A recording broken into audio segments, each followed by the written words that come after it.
Woo! Hey everyone. Um, Forgive me, my voice is a little shot today. If you look at my Twitter, I'm sure you know why. um, God, it has been a couple weeks. It's also been pretty close to a month since we actually last worked in the level itself. Um, so in that time, obviously, we had a build of the level up. Um,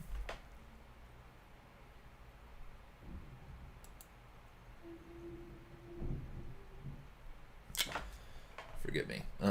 We had a build of the level up for people to play, as well as a link to a survey. And I ended up wanting to run that for 2 weeks and just sort of take inspiration from other people's maps in the dark mod. Which, we got some good stuff out of that, I think, because I have an idea of what I want to do next.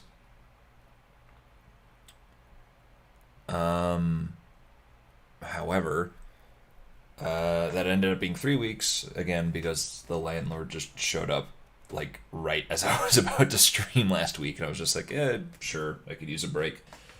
But then, I reviewed the feedback, and kind of embarrassingly, there's no one who actually filled out the survey. And this is, I think, sort of a. I don't know. I've dealt with this problem before, obviously. It's difficult to actually get people to fill this stuff out. And I don't know. I think I need to rethink my approach to a lot of that.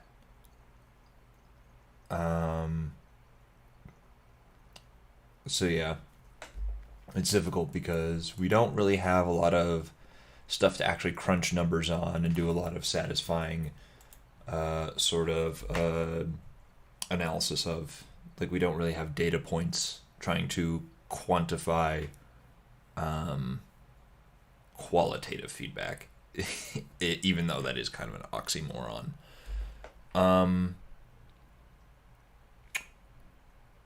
What I did get, though, was there were some people on the Dark Mod forums who did give me some pretty good feedback, actually. And I hope they don't mind me doing this, although I have copy pasted this into a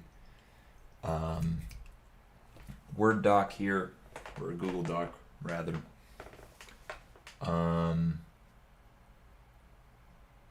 Yeah, so at least, it's not associated with particular usernames or anything like that. I hope they're okay with that. So yeah, there's some analysis in here that's pretty okay. And we'll actually go over some of it. We'll go over it right now. So, all right, this is not the primary. Yeah. So let's look at this. Okay, so someone said I gave it a try, gave it, and it's unplayable for me. I get spotted everywhere, even in place where there's no light at all, even in places where there are no lights at all. Gem light is always medium bright. I don't know if I've downloaded good version because all places are very empty, textures are bad, lights are bad, frame rate is low at about 20 FPS outside. Only the design boat seems to be finished, even if it's almost empty.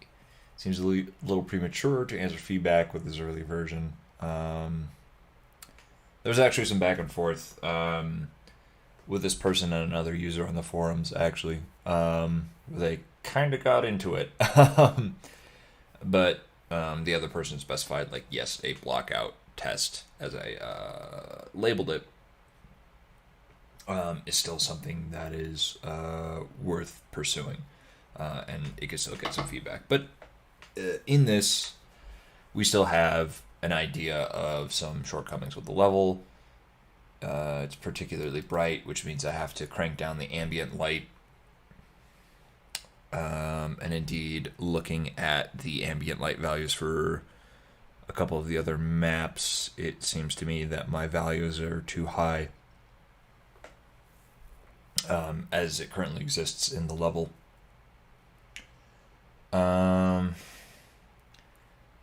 Places are empty, textures are bad, lights are bad. Yeah, I understand all that. And that's not, that's not quite relevant yet, at least. But frame rate is low. That is something that's kind of shocking to me. I mean, maybe not. I think that I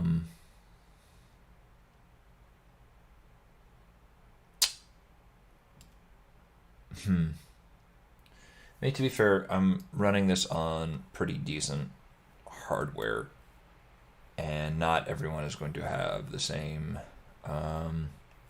rig as me. Because this is like an i7 7700 with a GTX 1080 or 1070, I think. Even though it's a laptop and it overheats and gets thermal throttling every now and again.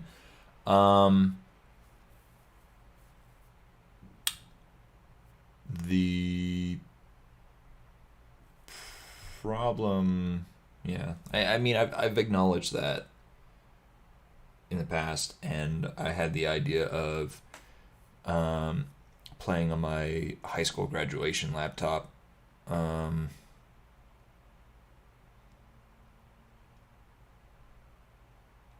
In order to test it against weaker hardware and see how it does.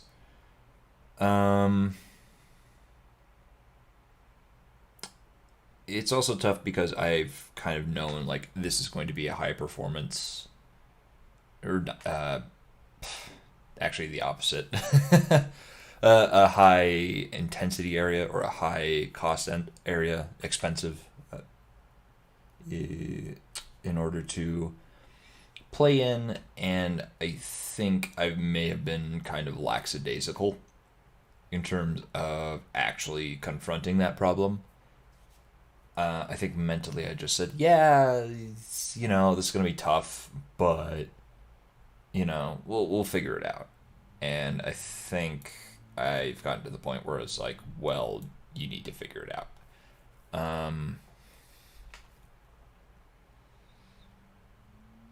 So that's part of it.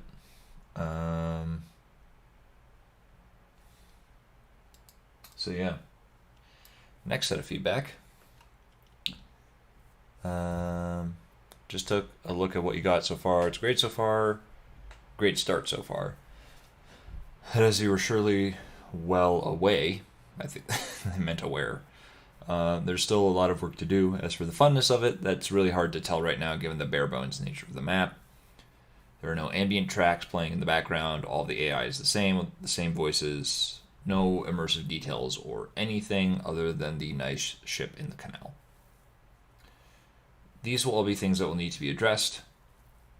Speaking of ships, check out Daggerford's ship prefabs that can be found in his art assets thread. Interesting. On another note, I personally have a lot of finding small nooks and crannies. A lot of trouble, I would say. Climbing high buildings to sneak in through a window and loot a small room. This map is very expansive and wide open and doesn't really have an intimate feel. Where the small little intimate areas that the player can explore and loot. Finally, the biggest issue, however, is just how open and expansive the map actually is. You will need to find a way to tighten up these large open areas with viz portals, which there are none of on the outside, because performance will become a big issue once you start going through to make things pretty. As far as I recall, the engine doesn't like large sightlines and big distances, so you are going to need to get creative in finding ways of taming the expansiveness of this map. So again, another comment in regards to concerns about performance in the exterior area. One final note, your briefing and readables could use a little bit of thematic flair. Seems a little bare bones at the moment. Sorry, I don't have much else for you. Also, where are the player tools and lockpicks? I couldn't even jump over the first gate and had to clip through it, then play. So, this is an interesting example and exercise in understanding the... I think the adage is to say, take the players seriously, but not literally. It's sort of this balancing act of players quite frequently, not to get on anyone's nerves here, players quite frequently don't have the language to actually express what they feel is the problem with the game, and so there's this equation of it with surface level things in shorthand, and maybe it's not even a language problem. It's just that they don't actually understand the internal workings of what's going on beneath the hood, in the same way that if I approach a game that I didn't work on, I'd be in the same position. And so, a lot of times they can be right, in terms of, there's a bug here, there's, this place doesn't feel very, or this encounter doesn't feel very fun or entertaining.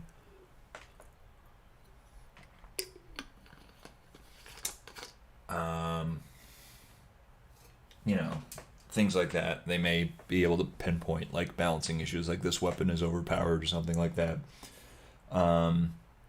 Sometimes they're right, but a lot of times they are trying to grasp at a problem and they're only really able to see the tip of the iceberg. And so it's more of an underlying problem that they're pointing towards. And the thing about interpreting feedback from players is understanding when they are right and when they have pinpointed the exact problem and when they are merely hinting at something else that they may not necessarily understand that they're hinting at. And this is the most obvious example we have here, because if you look, and if you recall with our intro section here, he's talking about this particular gate right here, with the player clip texture.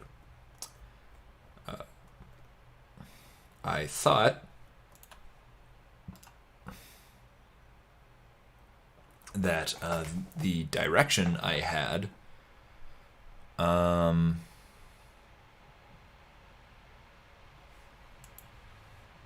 regards to, we have a fucking spotlight pointed onto this window, would have been an obvious enough clue. Similarly, we've got this window here with the light glowing onto these barrels, as well as a light onto here, and the idea was hopefully that would indicate to the player, like, go up here and use this to get over there. Clearly, in terms of direction, at least for this particular player, I don't know if this is a problem that the other people who played it encountered. But at least for one player, this was not clear enough. And so that's sort of the thing. I specified this to them later, and we'll be reading that feedback and reaction. But yes, they misdiagnosed the problem as I can't get through this gate, and not it wasn't obvious that I was supposed to go through here. So there you go. And this is a pretty obvious example. It's not always this easy to actually understand what the hell the player's getting on about.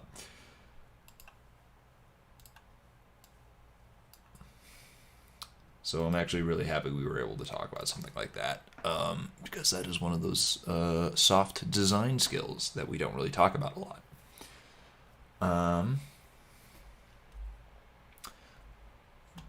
Player tools and lockpicks. Yes, I also understand. I don't really have an approach in order to balance for that, in terms of how do I tell if the player has too many moss arrows? How do I tell if the player doesn't have enough? It's a bit difficult. Yeah. I actually mentioned that to them.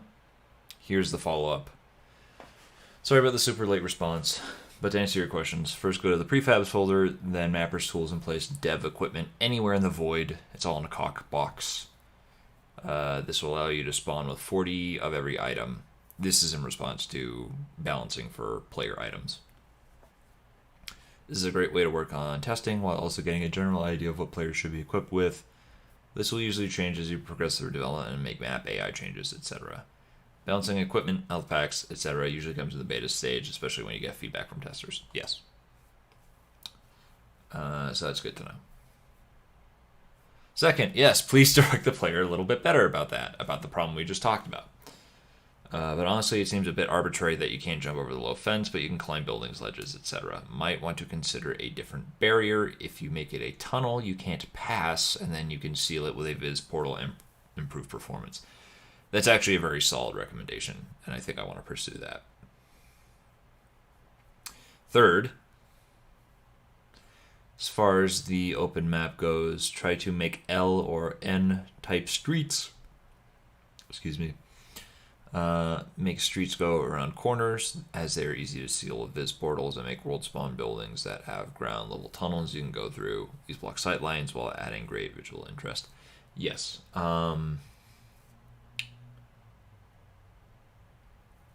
Yeah. I don't know. My ego is getting in the way here. As I just mentioned, yes, this is sort of a problem I knew about, but for whatever reason, I just was not as disciplined in coming up with a layout that, actually accommodated that, being able to restrict sightlines and all that.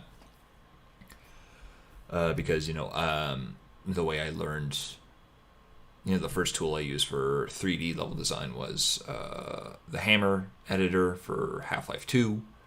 And it uses the same, BSP Viz Portal stuff because, Source Engine branched off of idTech 2, I believe. So, well, it was Gold Source that branched off of idTech 2, and then that became Source Engine. But you know what I mean. Which is to say, yes, they're right. And I feel this need to prove that I know this, but I don't know why, because that's not terribly useful for me to say that. Oh, yes, and this is the one where they recommended Perilous Refuge, which we played 2 weeks ago. That was actually a pretty interesting map. Huge open harbor. Mm-hmm. Yeah, and it was pretty interesting because the whole... Can I open up...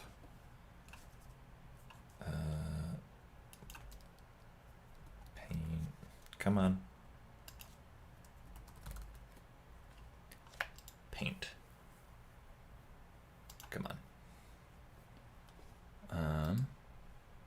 Come on. What are you...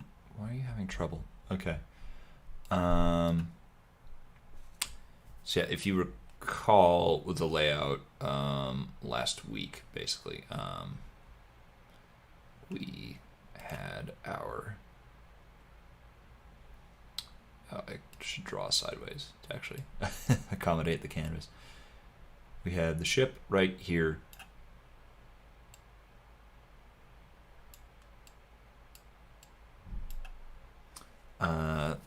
That's my ship, everyone. It's great. And then behind here we had buildings and docks and all that. Then around here, we had like other buildings, and then several buildings along here. And so this sort of formed an L bend around the ship, which is pretty handy because especially in places like over here, you can probably block off like a great chunk of like what's going on over here, and vice versa, obviously. Thank you. Can you tell that my minor was in programming?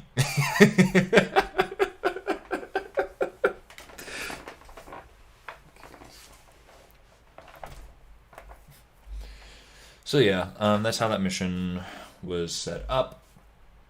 The problem with the layout as it exists right now, if I can basically just erase everything, there we go, is that, yeah, oh, absolutely. How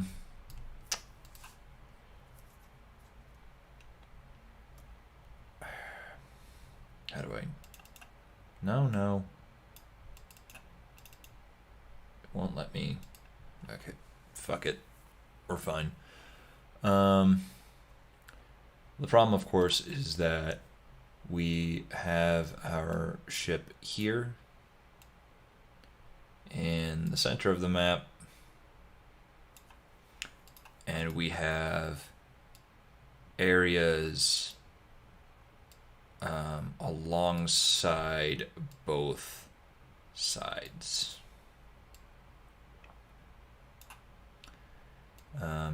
They don't actually alternate in the map. I just wanted to give myself more credit.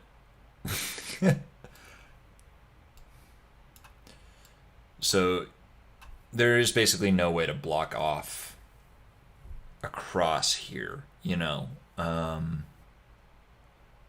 at least not in an organic way.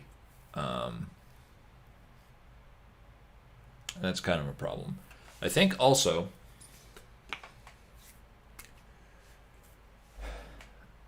this is also like having buildings jut out with these little walkways back here. That's also not really an accurate reflection of the map as it exists.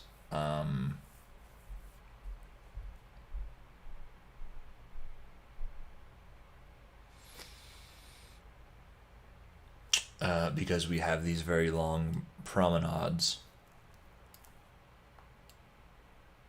basically where the player can walk down, and so you can also see very long distances going along the canal,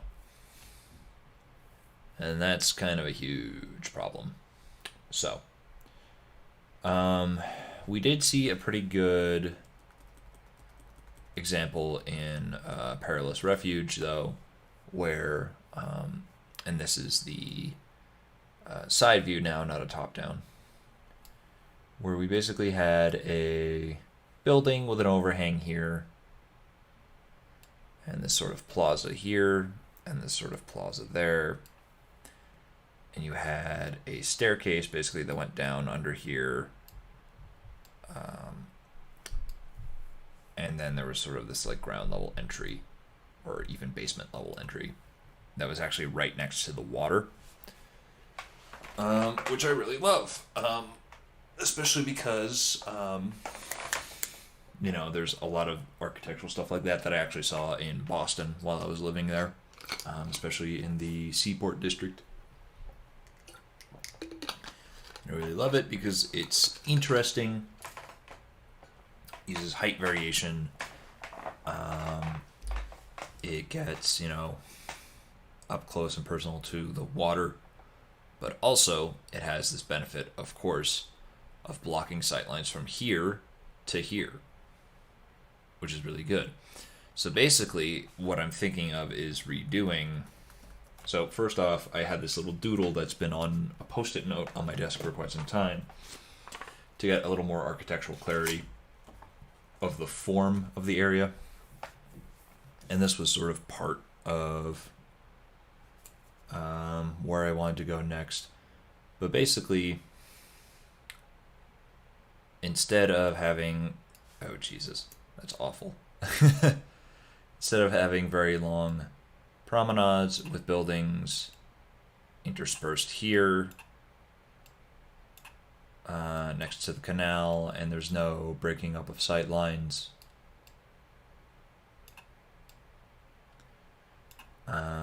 And you just have this big open area with, the canal lock here. Instead of doing that, which is what we currently have,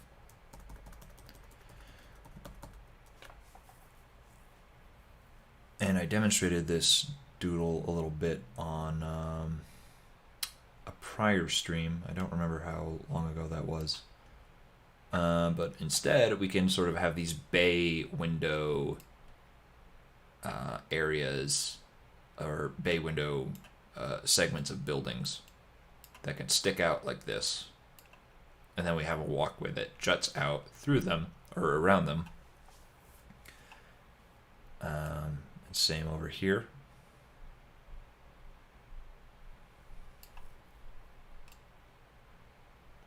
And then here's where we have the canal lock.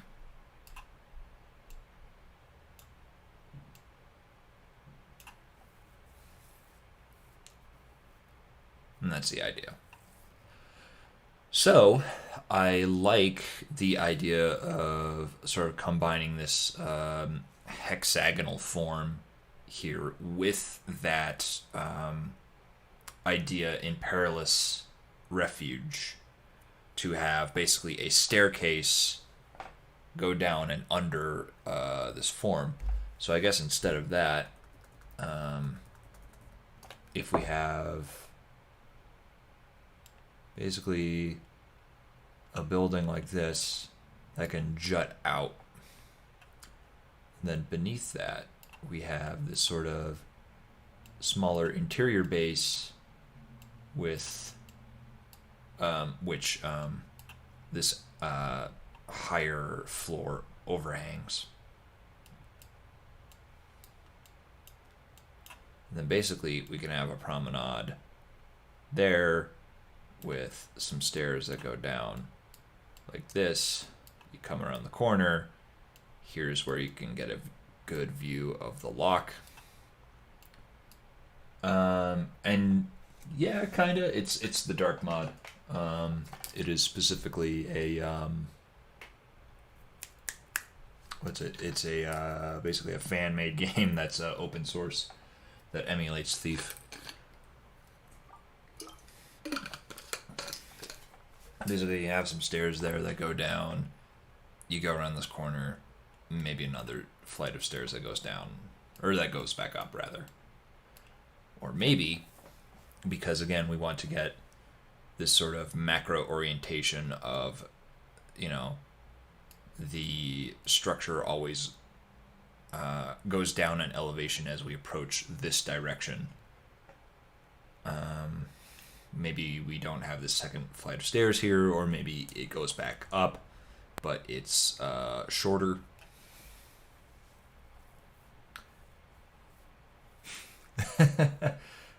Depends on your definition of alive, I guess. So,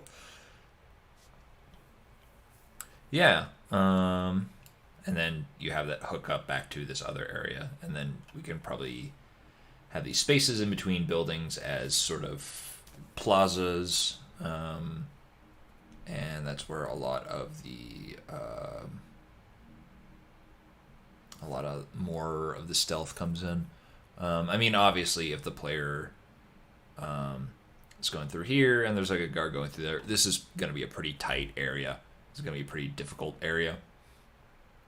But I like the idea of having these wider open areas. Then the player goes down into a more difficult spot, and then comes back up into a again, easier area. And that way you kind of have some alternation and variation in the difficulty. Yeah.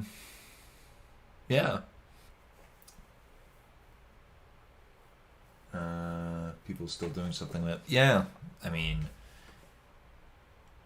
wasn't there a... Because I know a couple years ago they just did a big mapping contest for Thief's 20th anniversary. I know they started that for Thief 2, but I forget if they actually finished it. Hopefully that's the case. But yeah, people are still making stuff in the original Thief games, which is kind of nuts. So yeah, what we have here then... Well, actually, let's finish up our feedback. Although I have to say this is not very descriptive, regrettably. This mission is definitely T2 vibes. Great work so far. Unfortunately, I have a mission in beta and committed myself to other 2 members. Feel like I can't help you. I wish you the very best for your mission, and personally, I like how you arrange the geometry. Good luck. That is a very weird thing to compliment me on, because in retrospect, I don't like the way I've arranged the geometry. You know? So yeah.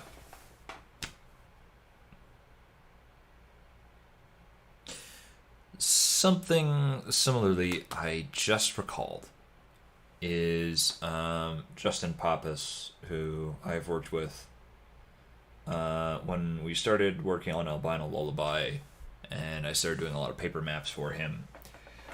He recommended as a sort of approach to making maps that you sort of start with the objective and then you move outwards, sort of like moving from the inside of an onion to the outside. And I think, I can't recall if I took that approach when I was actually making the paper maps for this thing, because Jesus Christ, that was over a year ago now.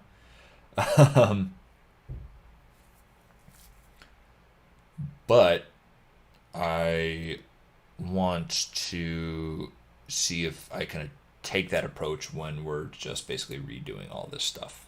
So, this is probably going to get real messy. But basically, I think what I want to do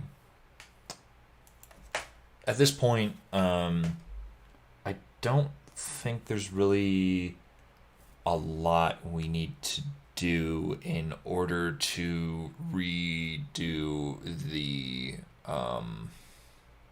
ship itself.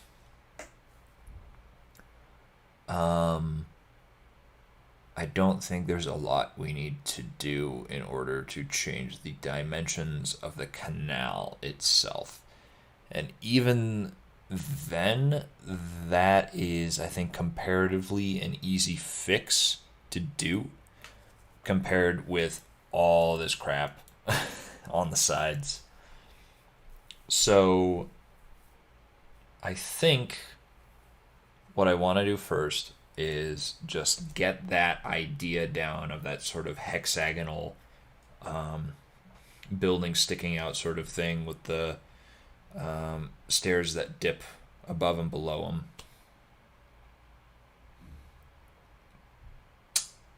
And I basically just want to delete everything here except for the canal and the ship itself. And actually just start building out from there. Let me double check that I have pushed all of this to my GitHub, because this is going to be a pretty huge thing. It says packaging.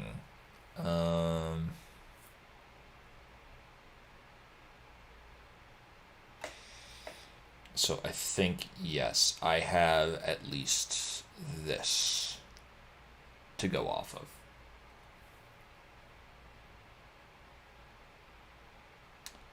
Okay. So I think I'm good.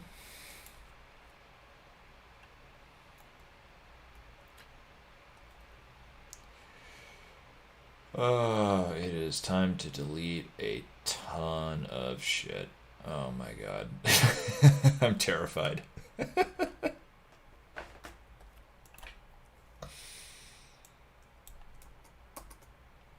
so terrified. Alright. Well, we're gonna do it. So again, with the grid over here on the second monitor, we have the views of our core structure of the canal. I honestly have to say that individual locks here would probably benefit from being longer. Because there are multiple times where, well, I think at least in this first instance, the player can actually jump onto the ship, which kind of defeats a lot of engaging with the environment to find a way on. But also, if I recall, like once the ship gets over here, the mast actually clips into the lock, which is not good.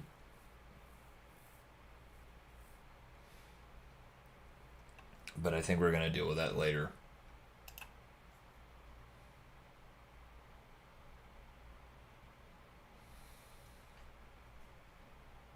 Oh, no. I don't want to create something. I want to destroy. I cannot create. I can only destroy. Dear God, help me. Okay.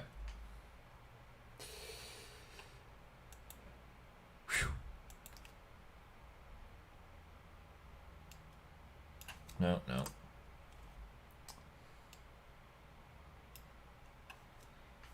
On a distant planet, I heard thousands of voices crying out for help.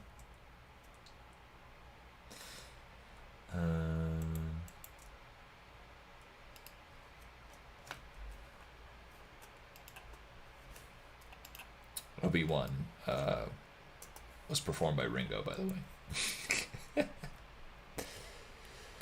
Get rid of this.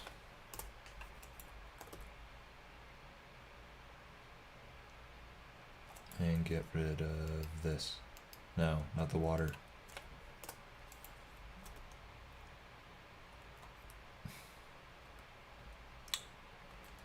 Similarly, these are slanted in order to serve as a walkway. I'm not necessarily sure that. I mean, I like the idea of, architecturally having these things sort of be established as like pedestrian footpaths. But technically, that requires a lot in order to get working, especially with the AI guard stuff. I think I don't want them to. Pardon me. I think for now I don't want them to be explicit surfaces to walk on anymore. Although, of course, we're going to allow the player to jump onto them and walk along them. They just can't be like telegraphed that way, or make it look like your average pedestrian could do that.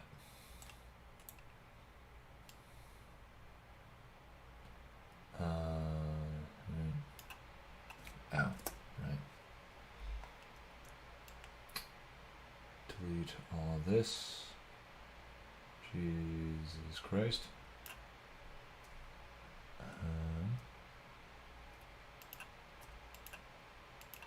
Do not delete the water, please.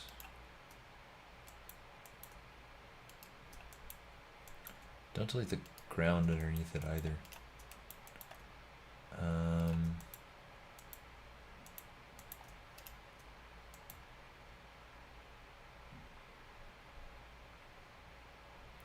think that's most of everything. I mean, I'll delete.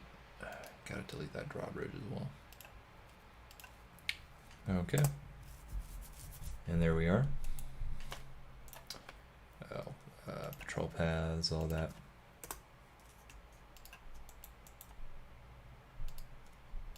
No. Okay, so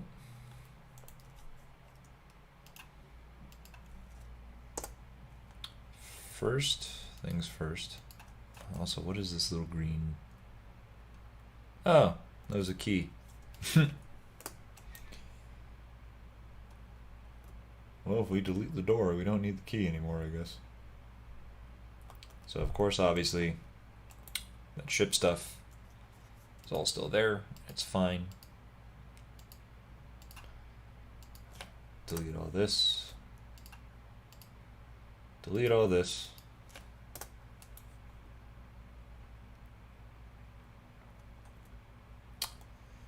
Yeah, back when I had my friend Sean on the... Wait, was that the... Oh, that was the ambient light. Whoops. Back when I had my friend Sean on the stream, he mentioned, like, you know, even if you delete and redo like 80% of what you have, it's still going to be good because it's going to be a learning experience. And I didn't delete 80% of my work at the time, and maybe if I had, we would be much further along than we are right now. But hey, at least it's happening, even if it is only eventually. Okay. I think this is the... Oh god, right. There's a lot of like internal logic stuff that I deleted that I'm gonna have to reconstruct. Fun. Hang on. Oh god damn it. A lot of... Oh hey Alex, how you doing? There's a lot of player clip and monster clip I forgot to get rid of. Jesus. I'm keeping this giant thing because that's regarding an objective.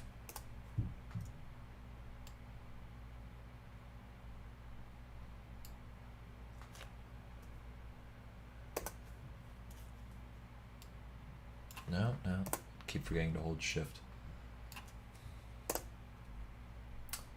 And let's delete this.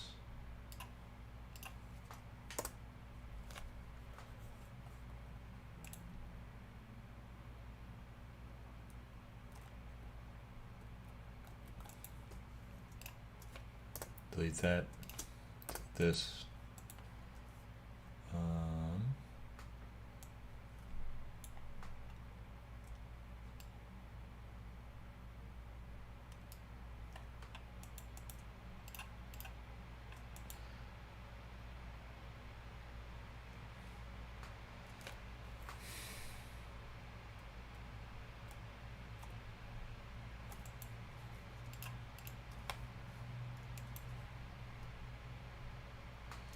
And of course, do not delete the sky.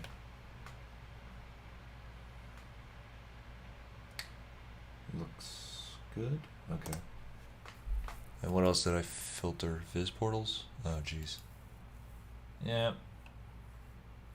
It's really interesting.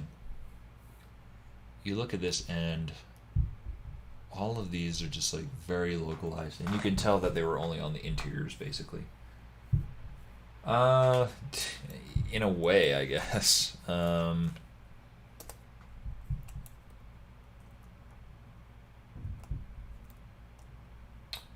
Yeah, I am trying to redo a bunch of this geometry because I'm just not happy with the way the layout was, both for gameplay reasons and performance reasons. So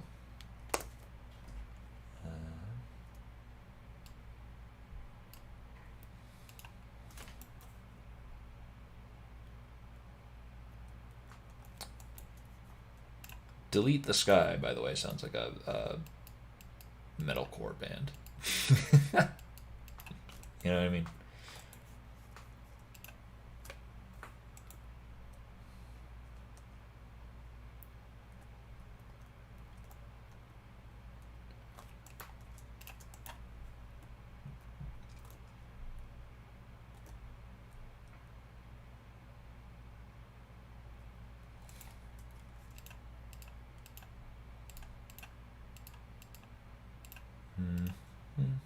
Delete all of that.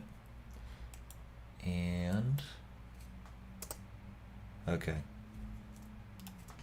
And that. Hey. Okay. Oh, and the monster clip here. No. No. Yes. Okay. We've just saved. We've committed.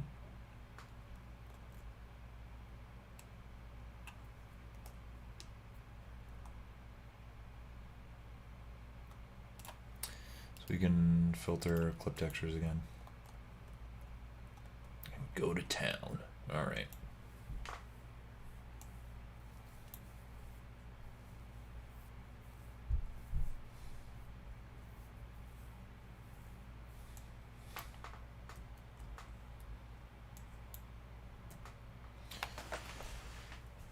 What's the 64 units? Okay.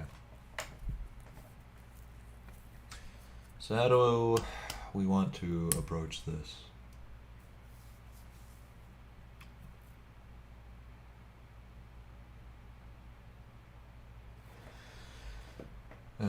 Well, let's start with this and see where we are.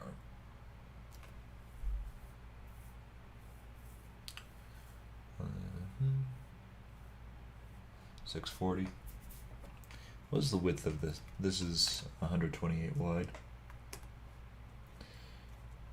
Maybe having this be 196 wide when the player is moving around would be good. So, yeah, like that. Having this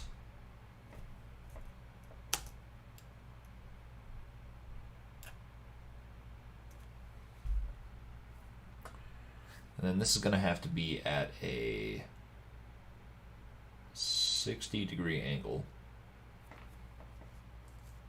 right? Yes. If we want it to be hexagonal or half a hexagon. So exactly what would that look like?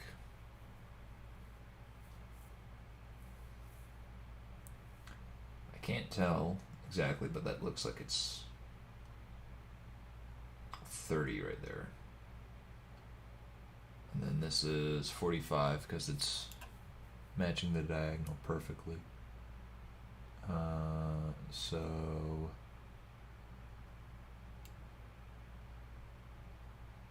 like that, but that is very narrow. Clearly this is more narrow than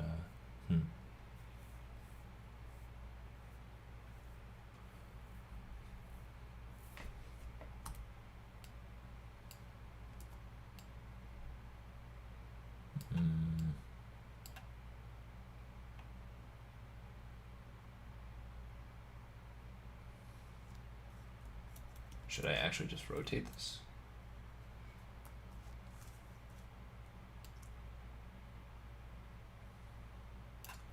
Sure. Why not? I'm a little concerned, of course, because now this is off-grid.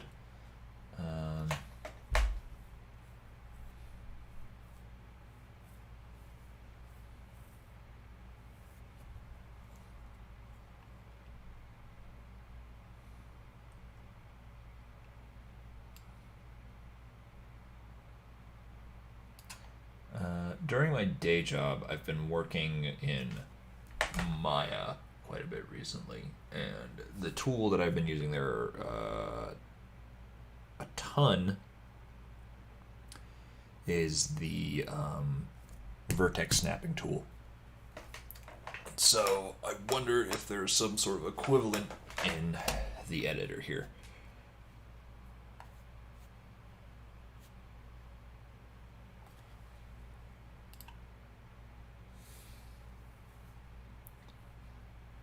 Oh, snap selected to grid, kind of. Oh, hey, sure. It works. What was the hotkey for that? Control G for grid. That makes sense. Well, that's good.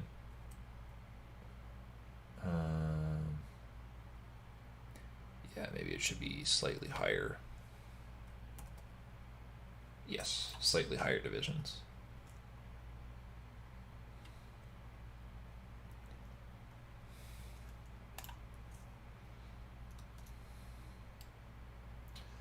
There's going to be a little warping, I guess, of the dimensions there when we do that, but whatever.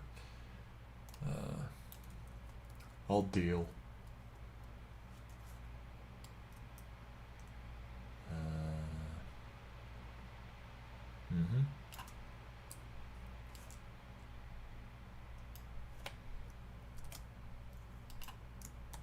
Oh, Control G. Or Control G. There we go.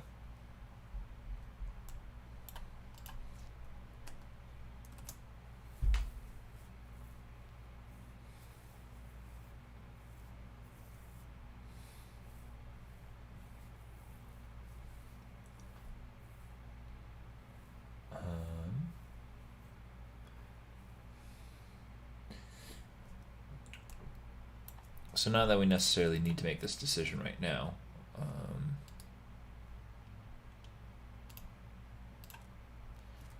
But I'm wondering, in order to fill in these gaps here, if I should just extend the edge here and have it meet up, and extend this edge here and have them basically meet up so you get that perfect 60-degree angle. Or if filling in with this intermediary brush, like actually just getting a triangle to fit in here, would be fine.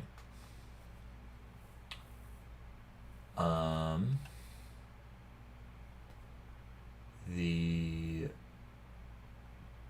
triangle here would probably add more to the viz portals, but it would, or the viz tree rather.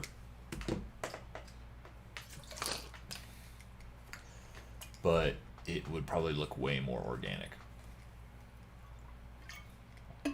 Or a little more at least. But then again, this is an artificial structure. So maybe looking artificial is fine.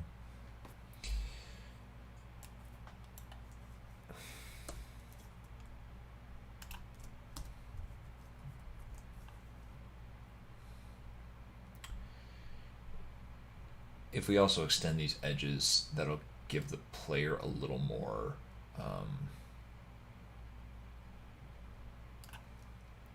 room actually to maneuver around the corners. So that's probably what I'm going to do.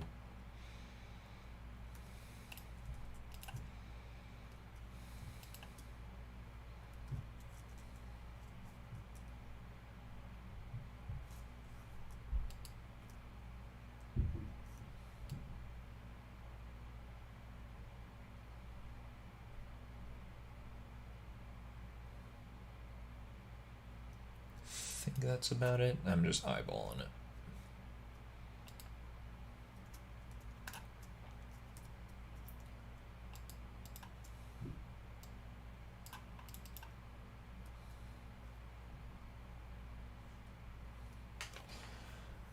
So that goes out 8, and then 1, 2, 4, 5.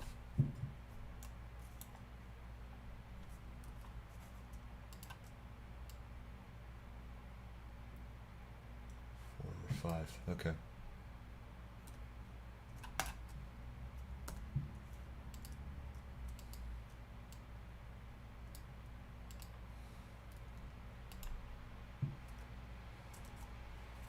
And look at that.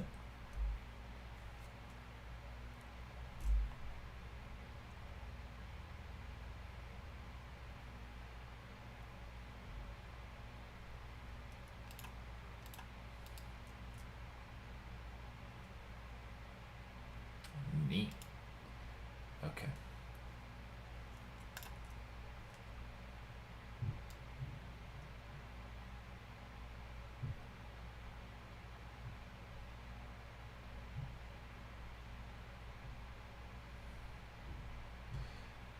So I'm going to line this up with these corners here. Whoops. Come on.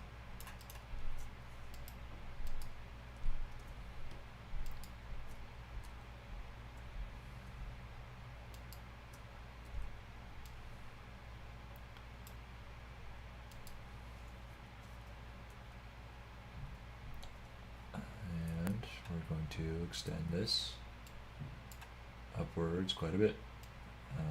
What was the starting height? 128. Okay, so 256.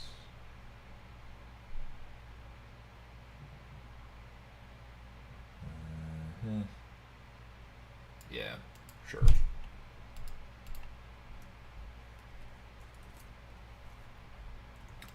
And then for the overhang, I don't necessarily want it to be as far out as this under, or this walk under. You know what I mean. Actually, let me extend this out a little bit more in this direction.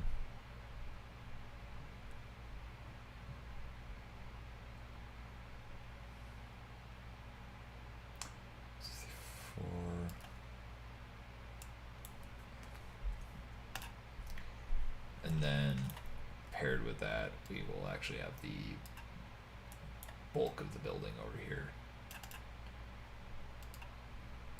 That's basically the silhouette of our building. Yay!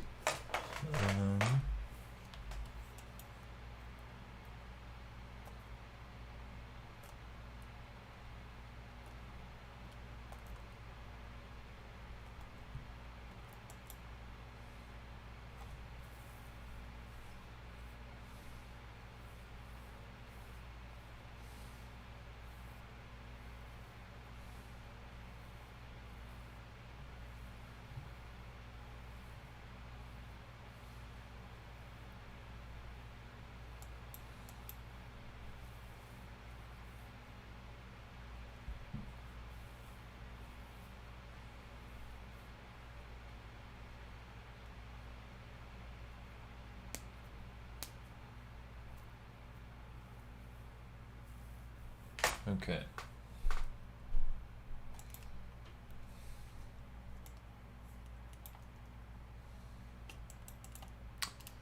I also think I want to keep this width consistent here, so it's going to be 192.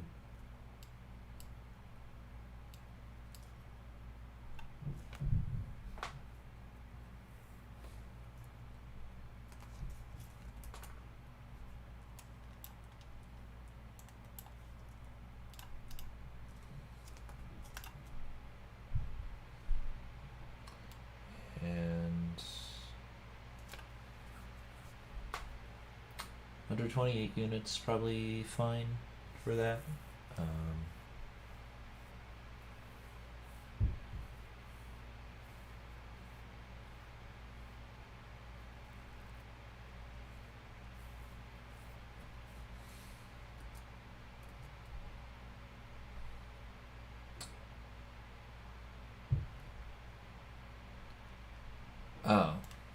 Interesting. So if I want to say,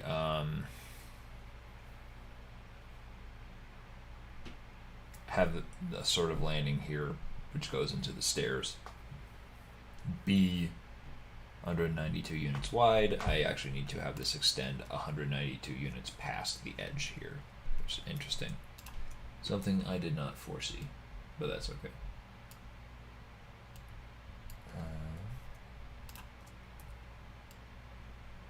Yep, looks fine.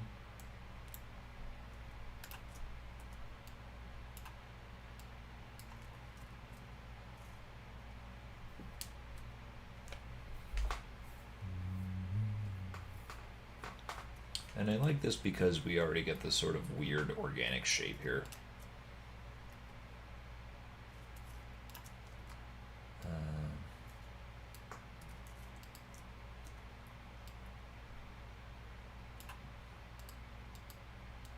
Come on.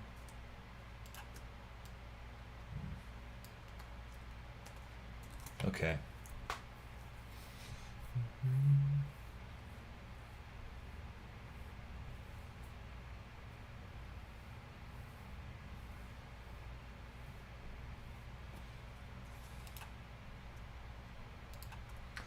I also forgot what the height difference is here for between. Okay, it's 128. That's fine.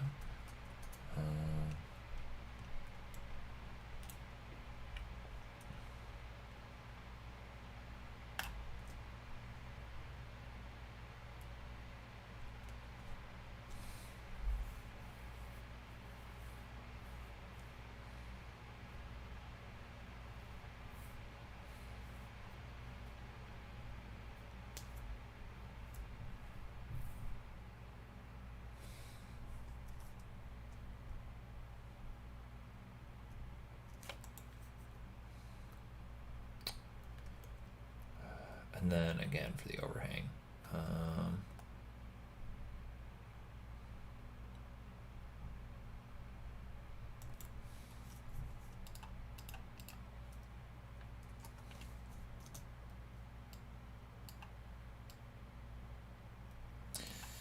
Of course, the problem here is that this lines up perfectly with the corner there, so we don't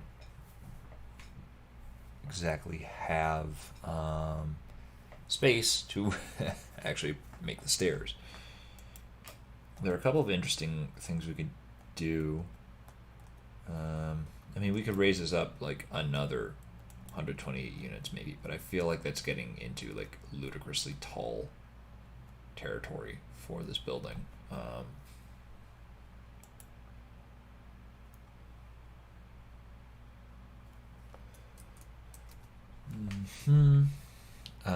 Similarly, like I said, I don't necessarily want this to extend all the way out. So we can sort of shrink this by half maybe, and then actually have the stairs sort of come down along the side here, and then therefore there's going to be this little alcove to hide in or be like a sort of dark spot. We could do that. Yeah, why not? Yep. That's about half. It's 275 wide. I just gotta remember that.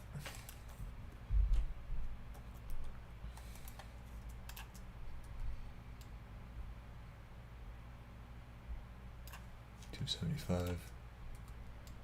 Just push this back in. And boom.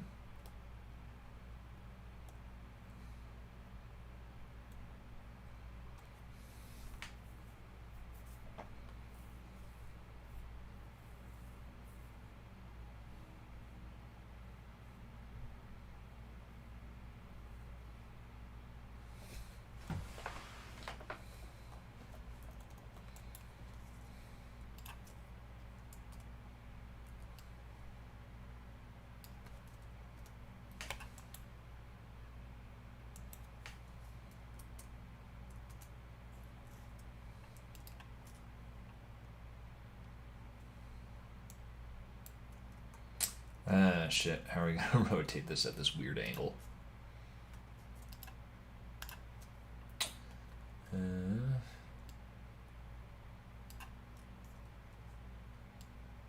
Yeah, like that. Just gonna make it orthogonal, I guess. And then rotate 60. Want all of these to be wood. Just so we can at least visually distinguish them. Yeah.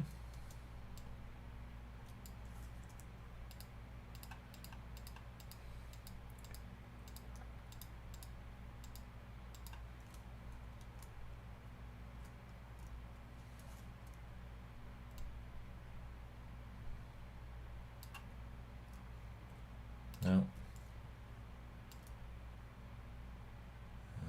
30 degrees, like that. And, yeah.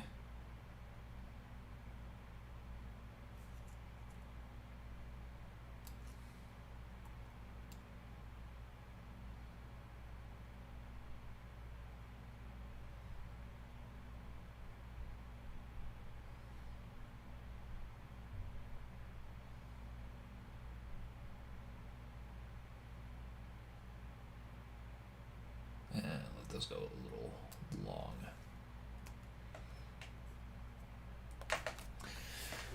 Okay, that looks pretty good.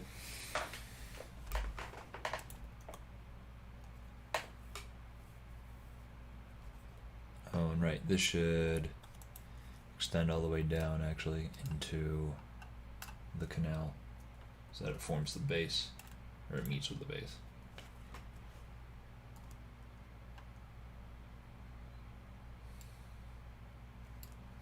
No?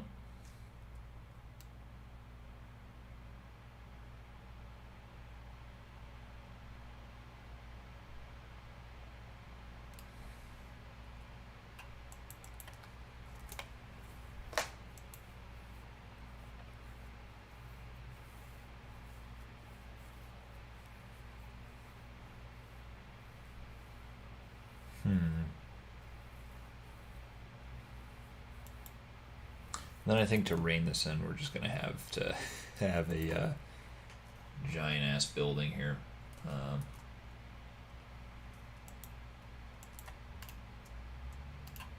Well, actually, let's theme this a little more appropriately.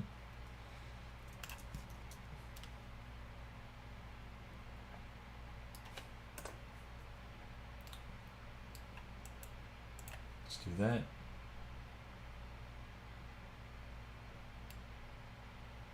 And over here. And that's about that. Okay.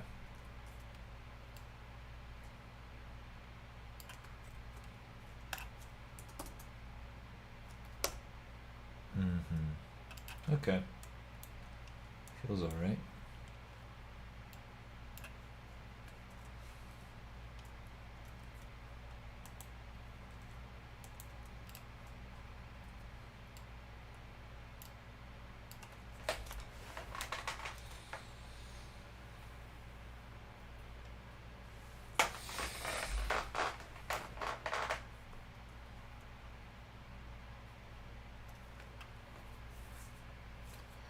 Then, of course, I think we can have a bit of a overhang here purely for decoration, and have some little supports and poles going in there.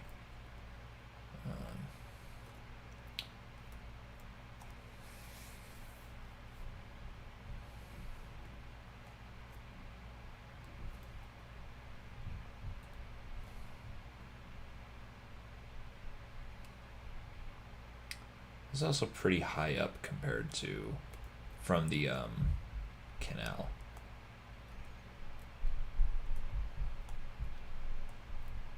Is this? I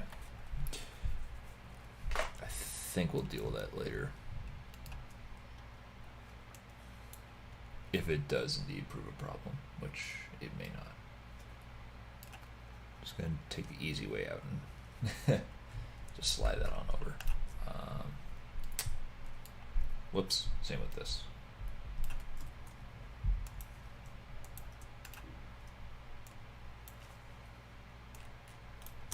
Then some bounds over here.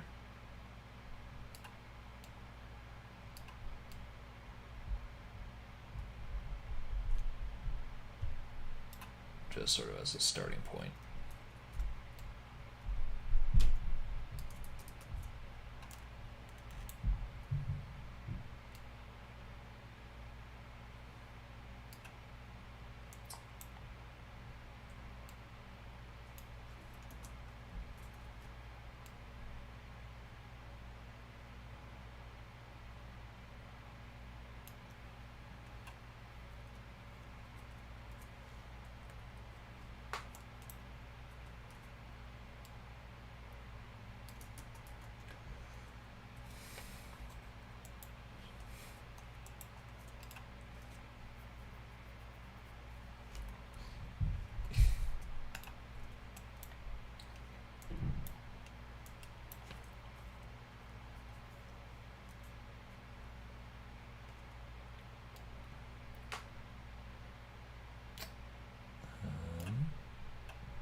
I also don't know if we're gonna maybe pull this back a little bit more, because what I'm also implying with having this sort of stick out is that hopefully we can have like alternate paths here and like have the player weave in and around some buildings. Obviously that's pretty far off.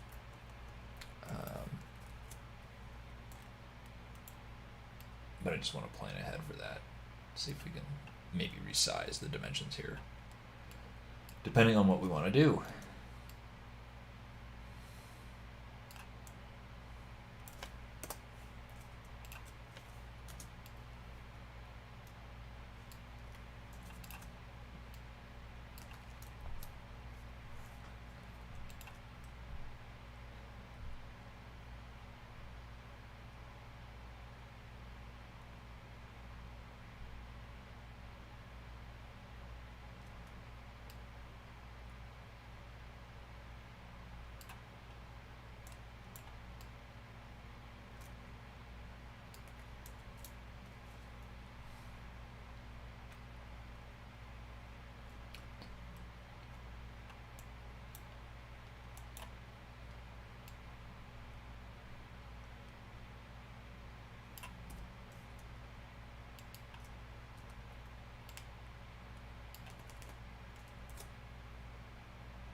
Oh, and similarly, if we have this sort of back alleyway, we can have sort of arcs here, or as was suggested,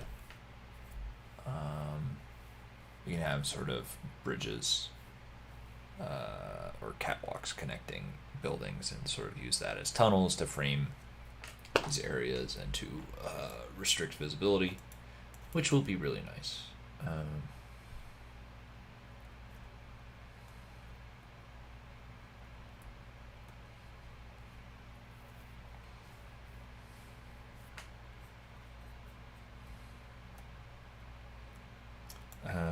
Oh, right, and we wanted this to actually decrease in elevation as we went along, so we can probably have this area. Come on. Behind here actually have the sort of companion staircase to this one in order to move it down. And that'll be fun.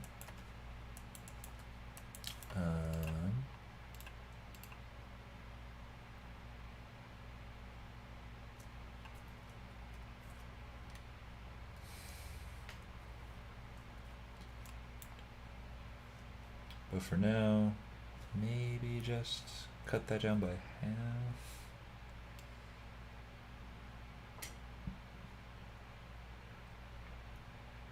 Or maybe just like 96 units.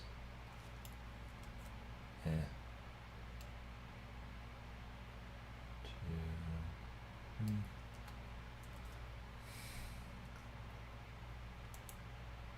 2. Sure. Extend this down.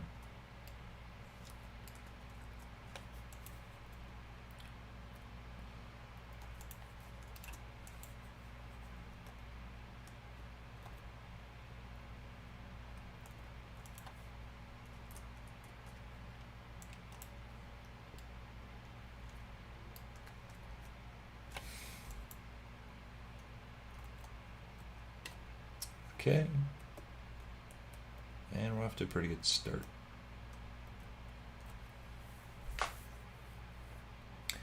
So even if we put a building here of comparable size over here, it still feels like there's a lot of negative space. Pardon me.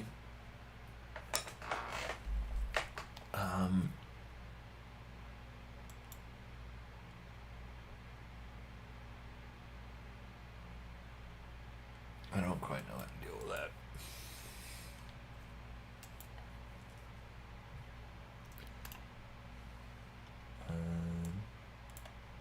Just got to figure out something as we go, I suppose.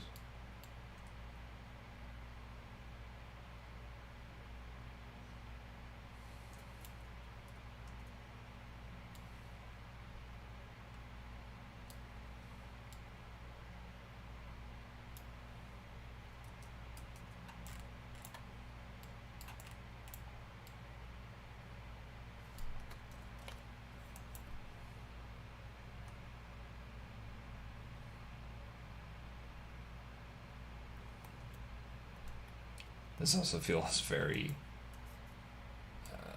not tall. Clear start here. Yeah, especially because this is like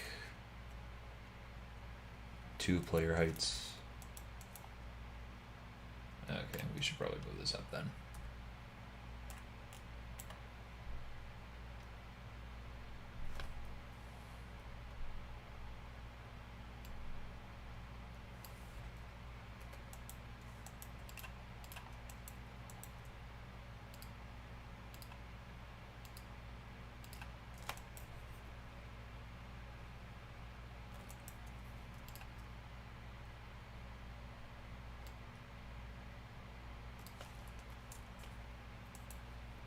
Yeah, that's a bit better.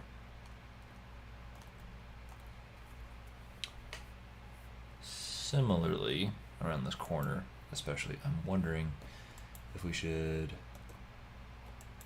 I don't know, basically extend this to about here and actually have this meet up with this side and just pull this out to get a cleaner corner.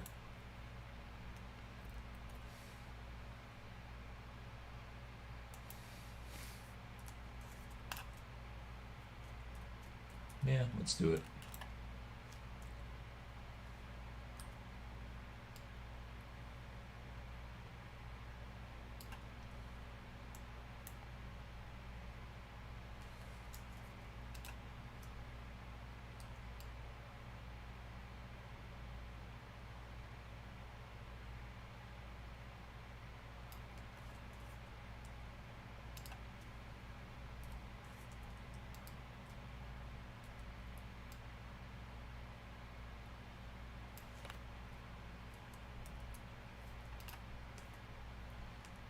Nice, okay.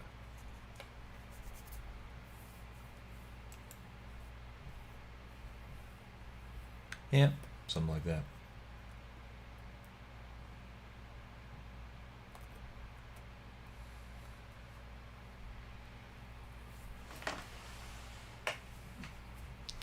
And probably the same over here.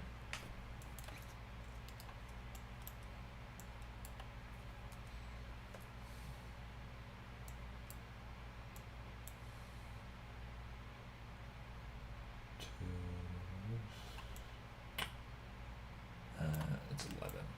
Squares out. 1, and there's 8, and 1, 2.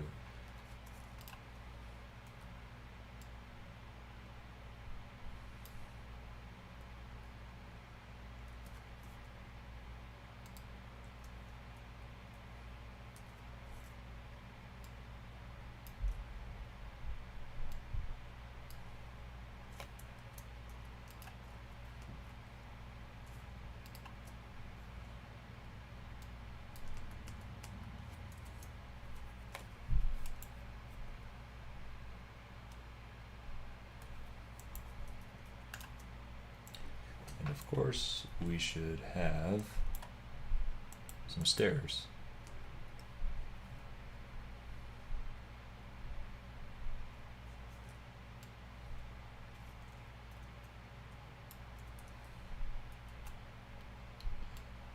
Whoops.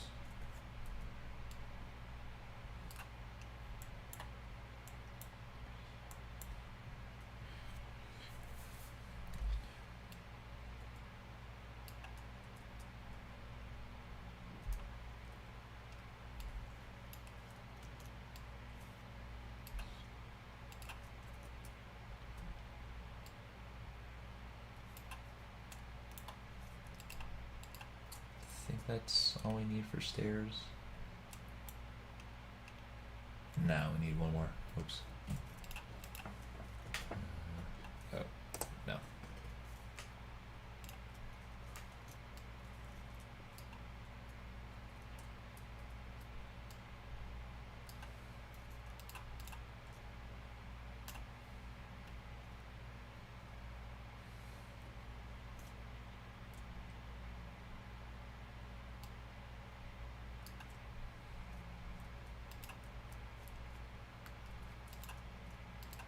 Come on.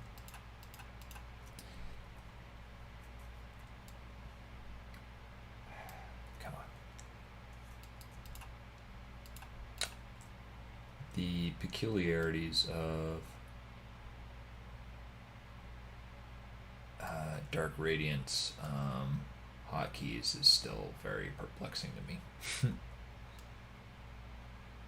You know? There you go. Yeah, actually have that be a bit wider.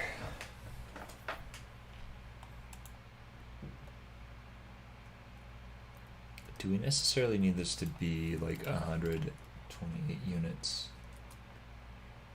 above?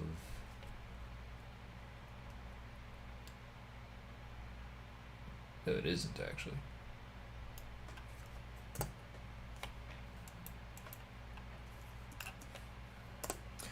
I'll delete that. I want to delete this.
Oh, whoops.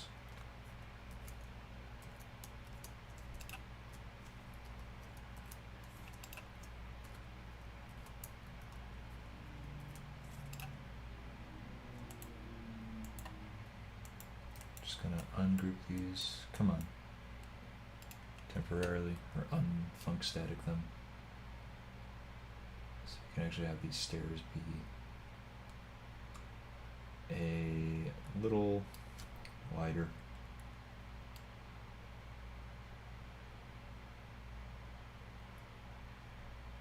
Looks pretty good. Oh, whoops. There's some distortion, but you know.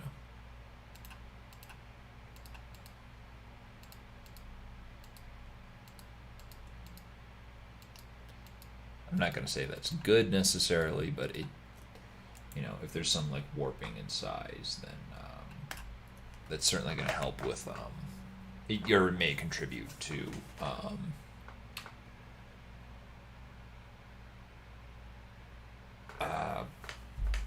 having things look a little more organic. You know what I mean?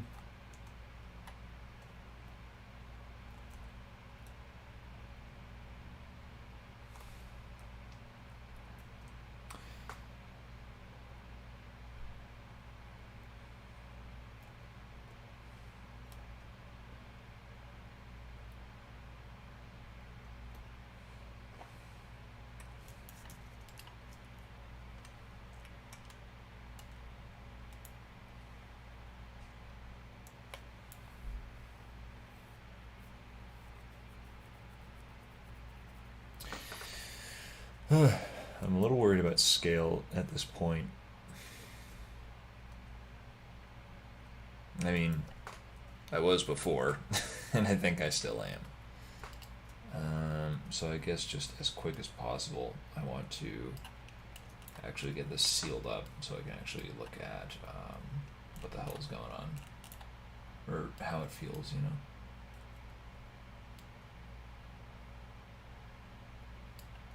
No. Okay. There we are.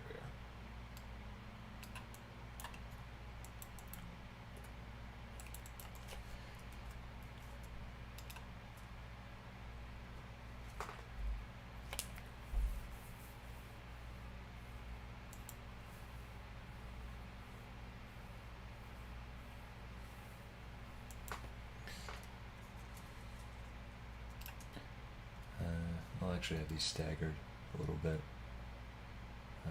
so we actually get that elevation change that we're looking for.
Okay.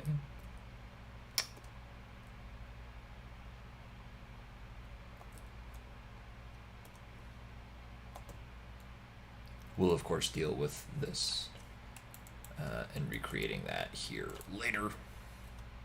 Same with that. Although I'm not sure what I'm going to do with that one.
drop the the cap to my water bottle. Okay. Oh, yes. Definitely seal that.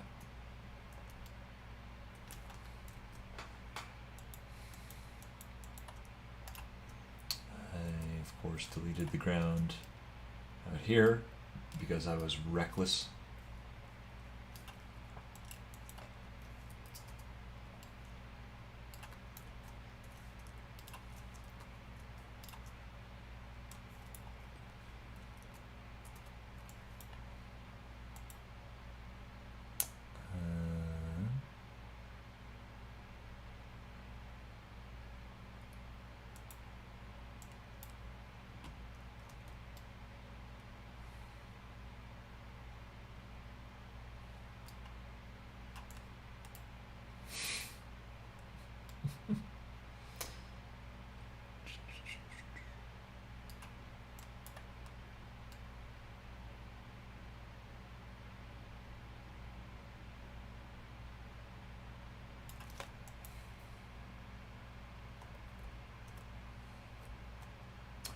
Yeah, that's basically it. Okay.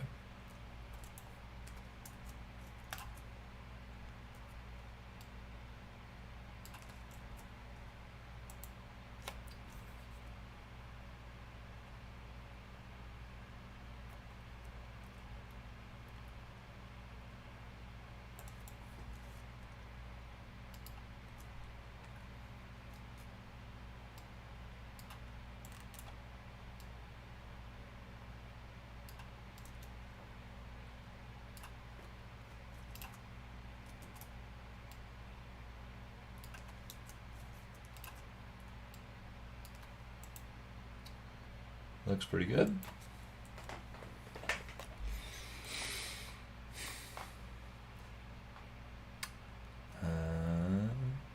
And yeah.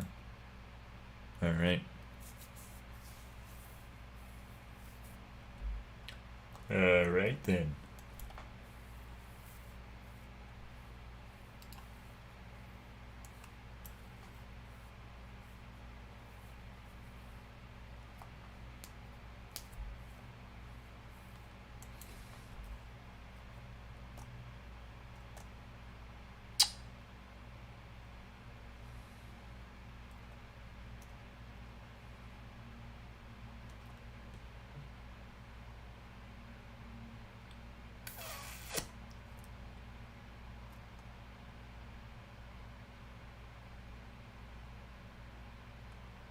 You know what I just realized?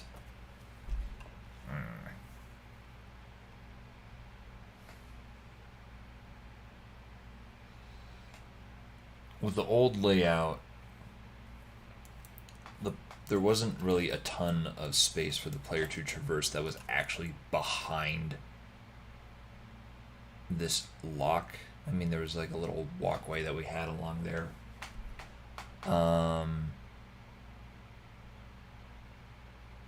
And now I've just like created a giant open space there because I just wanted to build this around the first goddamn canal or goddamn lock that I could find. I'm still gonna play this in order to get a sense of the scale of things, I think, but I think I actually want to move this down one lock over there. Sort of make this a centerpiece. And then we can have some sort of comparable building or set of structures there, but we'll actually just have the players start in this area and hopefully gate off most of this area. Because again, I was like, Jesus Christ, this is getting really large. And gosh, that's part of why, isn't it? Alright. So, let me compile this and I'll be right back.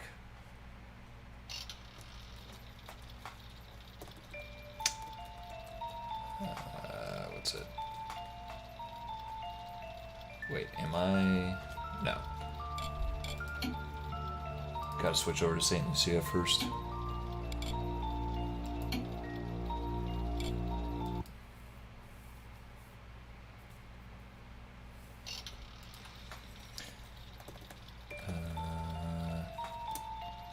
That should work. Alright. Ah, shit. It leaked. I'll still be right back.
Okay.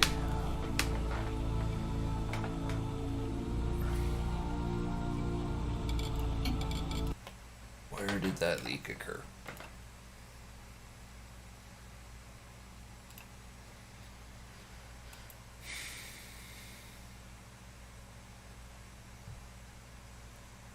Oh, jeez. Yeah.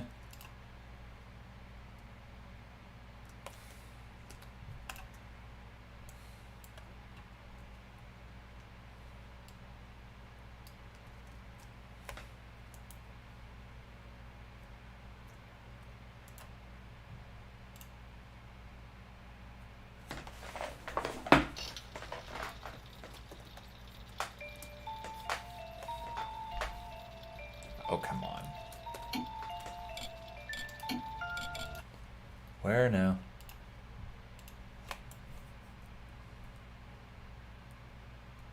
Is it starting calculations from there? Interesting.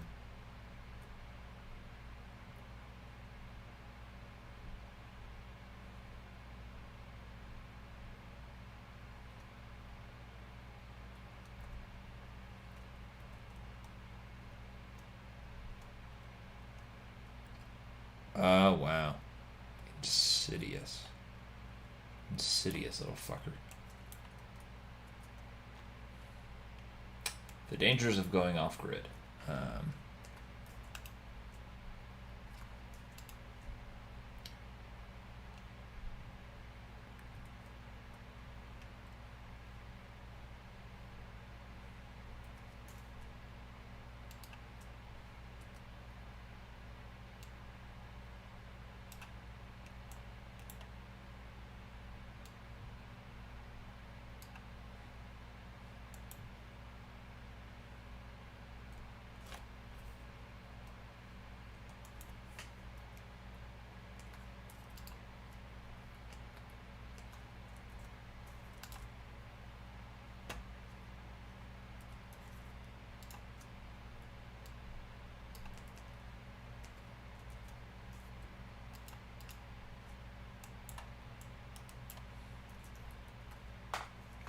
Oh my god, no. It's still a tiny sliver off. Yeah, whatever. Move it over an extra unit. No one's gonna know.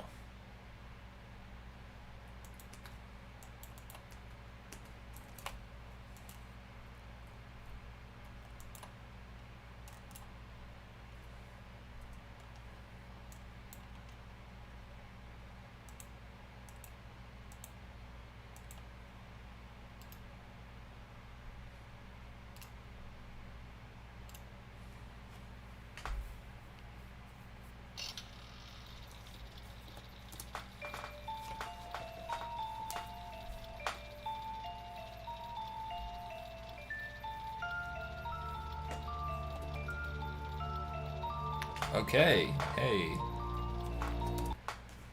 Third time's the charm, I suppose.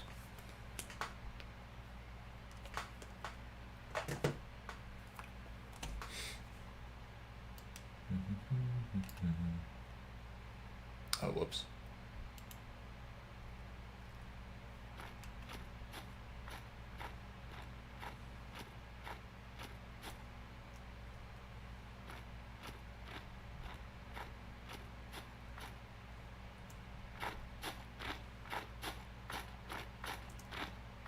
Okay, so yeah, clearly this is quite tall, large.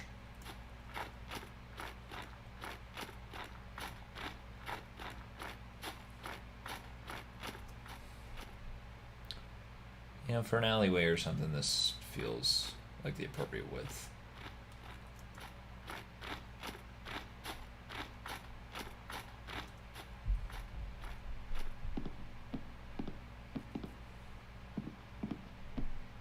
Feels like a nice staircase width. Kind of duck back here. If you can sort of imagine a guard coming this way, and this is more solid.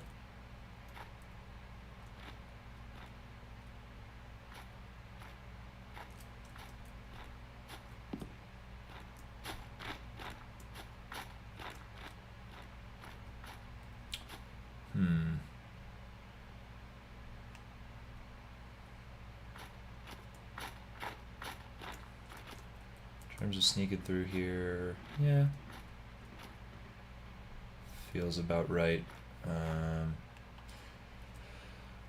Obviously, with this, we're going to have some of these bifurcated, or this is going to be split down the middle with a bunch of support beams, I think. So hopefully we can have this interesting dichotomy of this underside feeling, you know, covered, safe, this more feeling more exposed.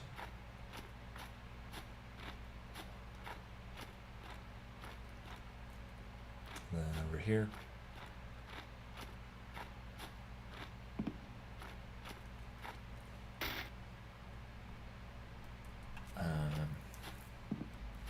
I'm not sure I like actually having this stretch all the way across here, but oh well.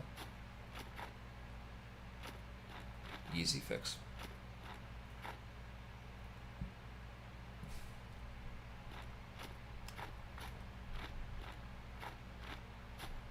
Then obviously we're gonna actually fix that. Um, See, this actually feels like a more appropriate height for a building, at least on this side. You know? So maybe if we add an extra story to the other side, or an extra story like on the other side, it'll feel this tall, and then this will feel taller, you know? Yeah. Not a bad start, I think.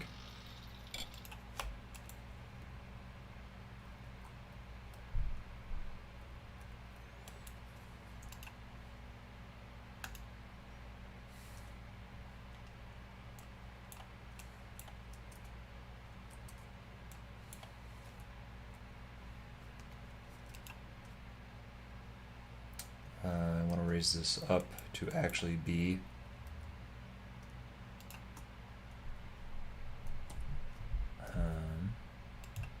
level.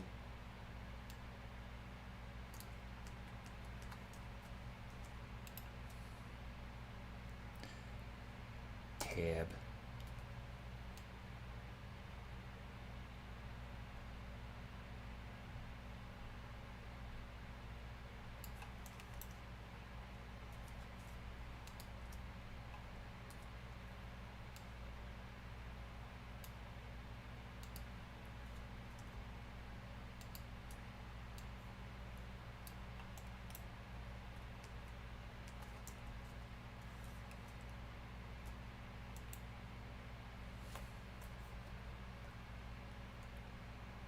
Well, then again, I think I wanted to move this over anyway. Uh,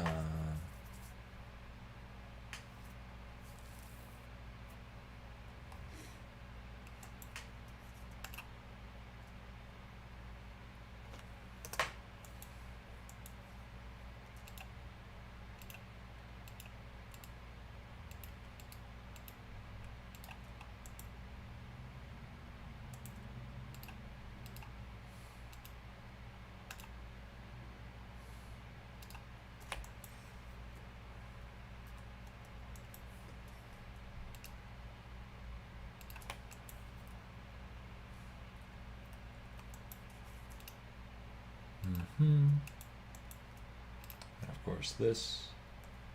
And this is going to be a giant mess again, but such is the way of level design.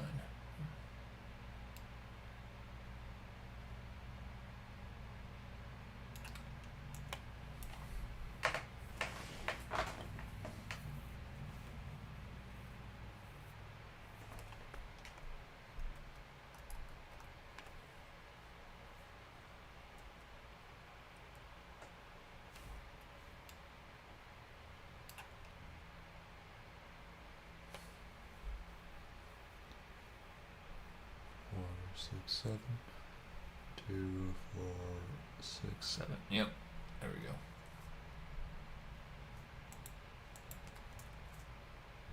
Oh, right. Now I actually have to move it down.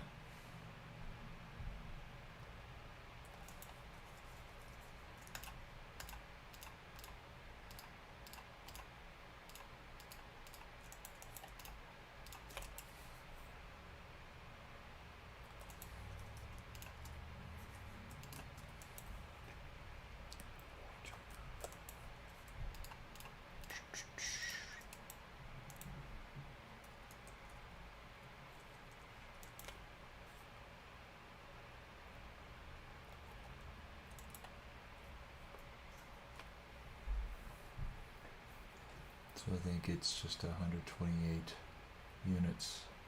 So if I move it down like that. Yep. And that all looks good.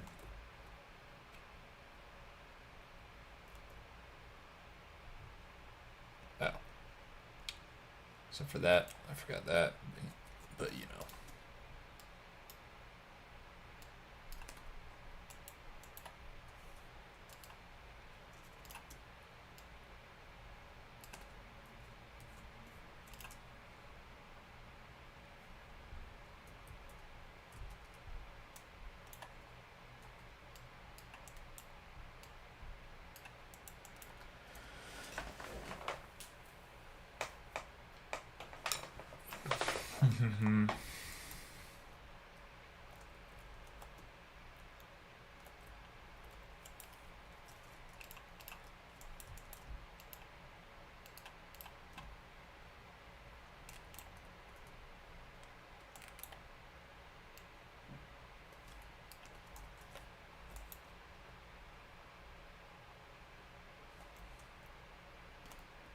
There we are.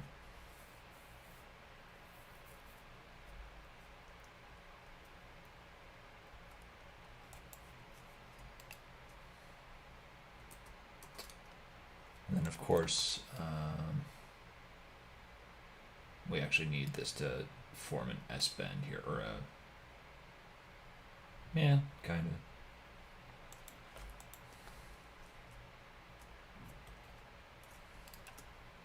So what did I want this to be? 300-ish? Okay.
And how wide is this? It's about 320 units.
Oh, interesting.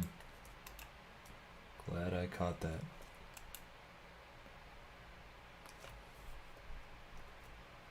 Why did this get shifted over?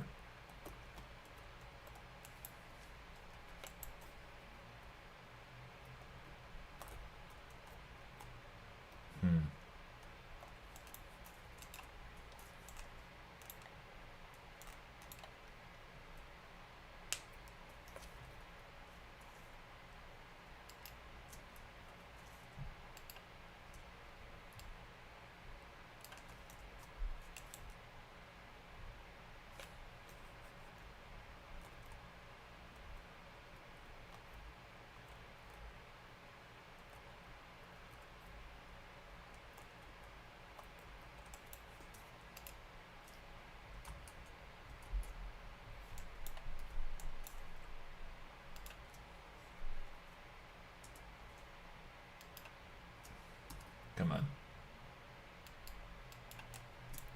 Why aren't you doing it? Alright, I have to hit tab first, I think.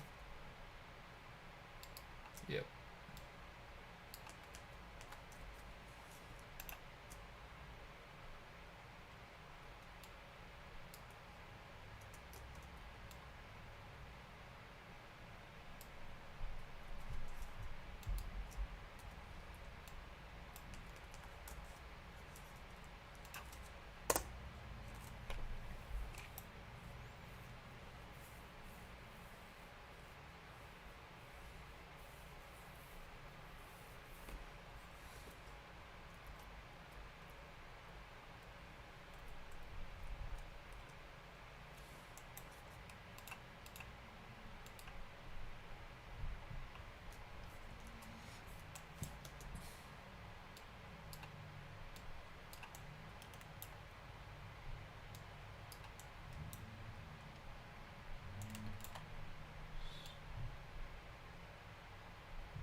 Okay.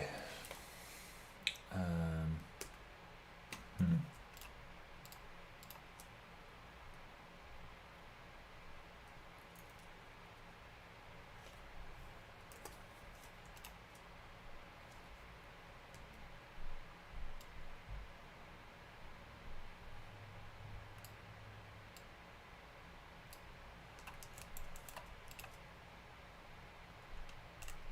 What is this again? 592. Okay.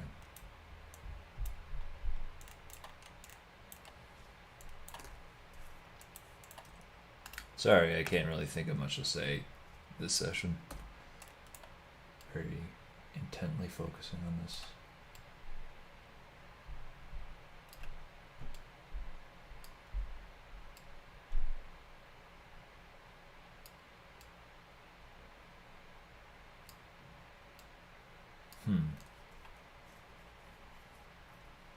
I think that's close enough.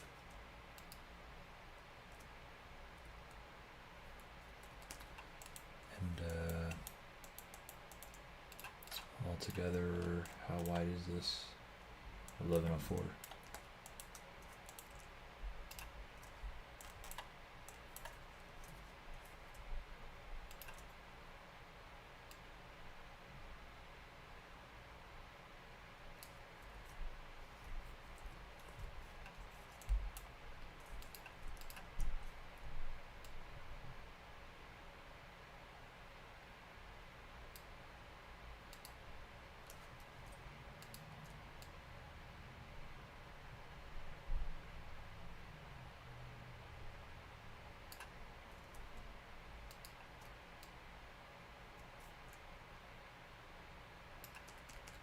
Yeah, again, close enough.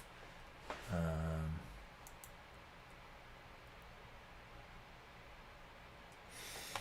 not sure what I'm going to do with this space over here.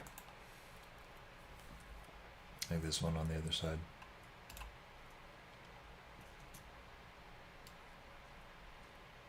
Do we actually want the player to get back there? I don't know.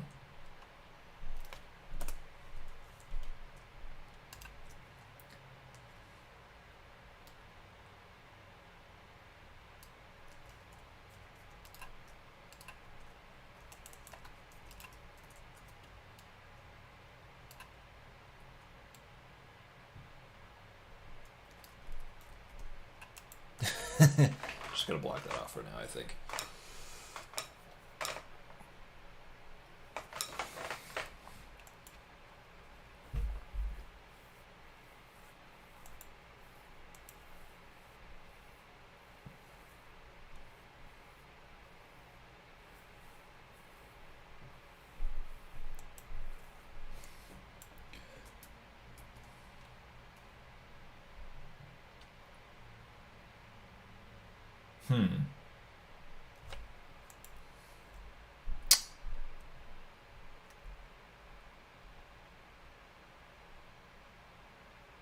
Interesting.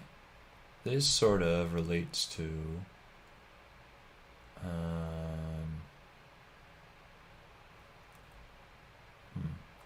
I don't know. Because, in effect, if we just have this one single lock being sort of in the traversable play area, we basically just have this and this. This sort of becomes a centerpiece. And I guess it does, in function, have the effect of shrinking things down. Or like shrinking this possible play space down. Okay. Where's that ambient light, by the way? I want to fix that real quick.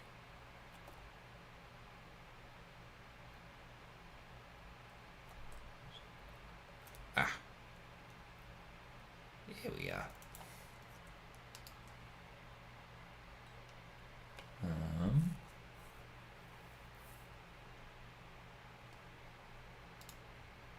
Entity.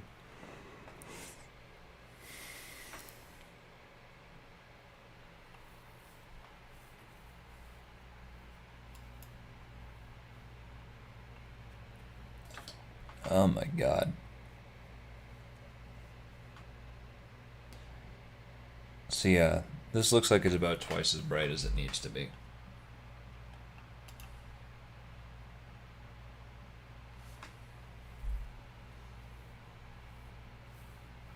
Which is surprising.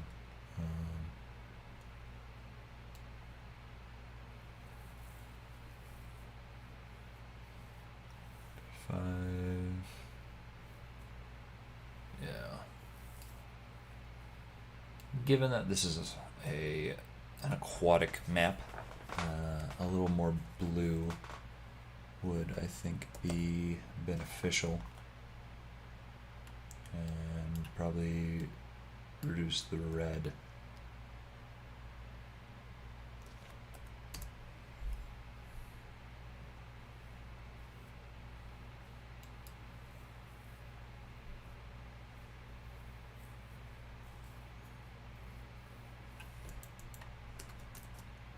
Maybe that's a bit too drastic of a difference, but you know.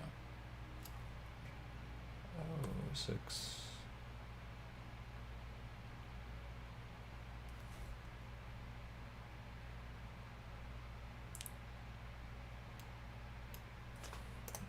Something like that.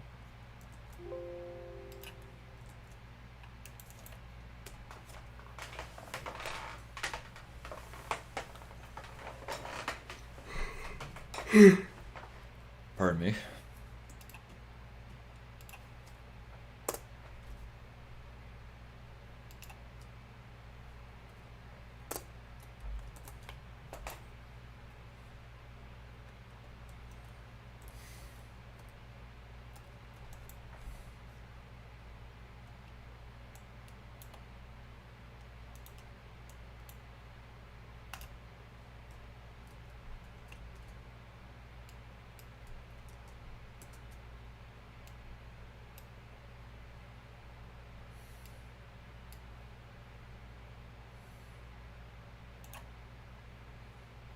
Of course,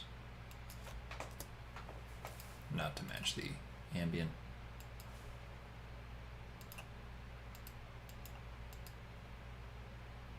Maybe a little more orangey. Yeah. Just so we can actually see what the hell is going on.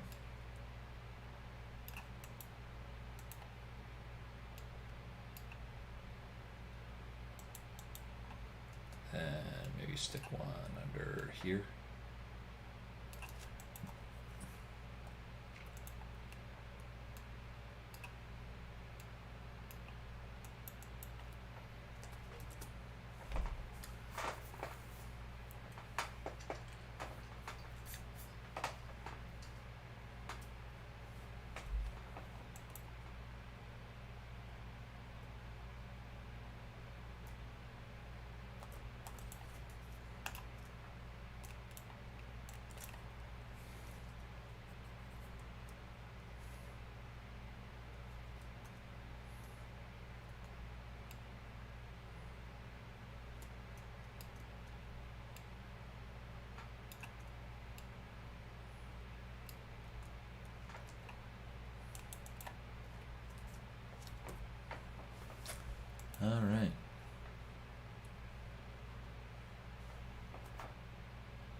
Whoops. Had one extra.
I think having this more towards the center would be interesting, instead of off to one side.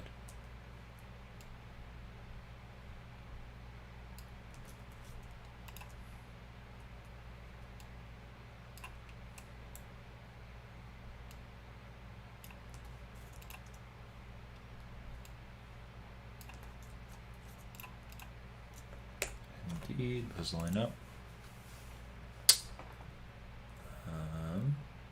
Yeah, looks good. And of course having some sort of arcing bridge thing. And same over here will be really beneficial. So.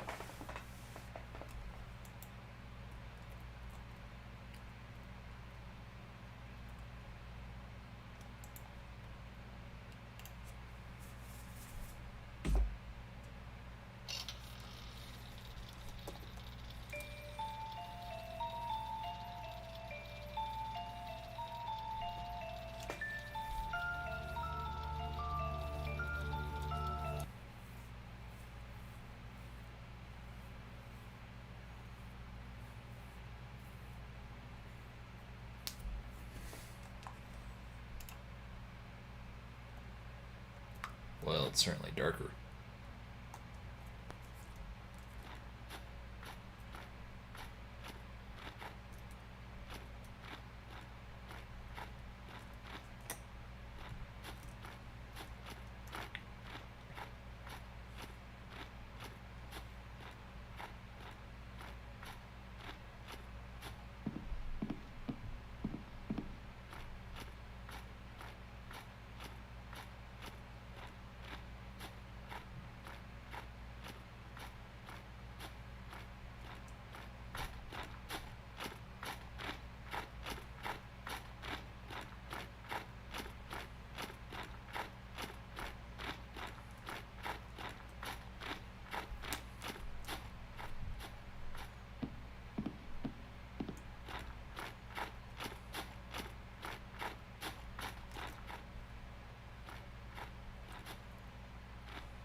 Okay.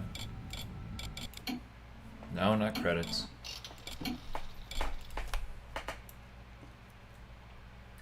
All right.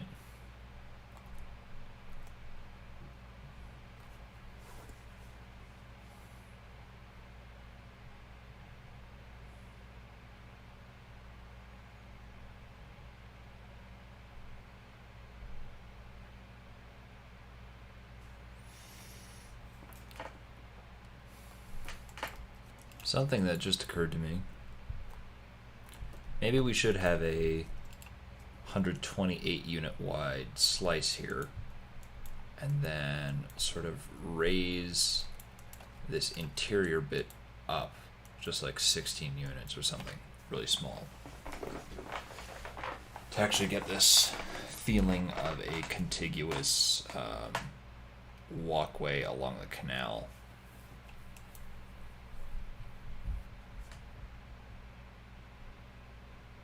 And then sort of having these areas as more interior plazas, I guess you could say.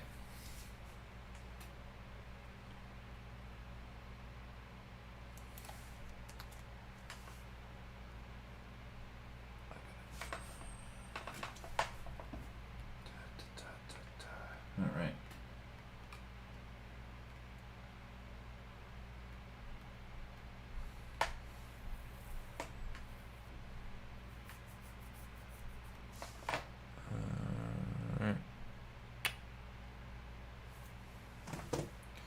So let me experiment with that.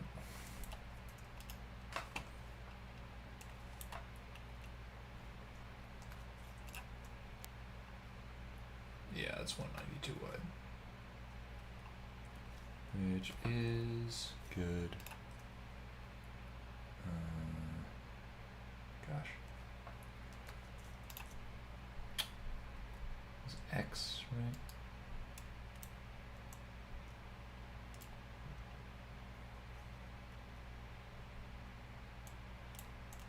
And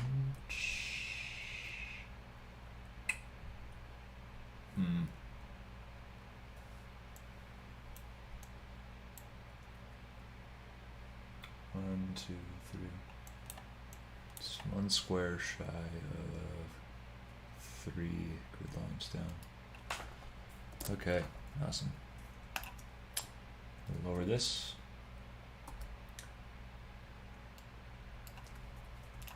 And of course, reapply this.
Okay, that also looks a little low there, now that we've done that. So I think I'm just going to commit and not have this come back up.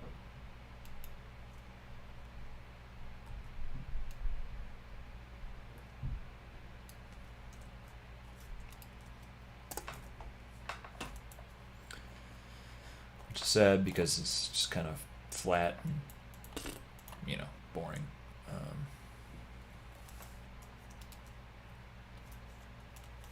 But oh well.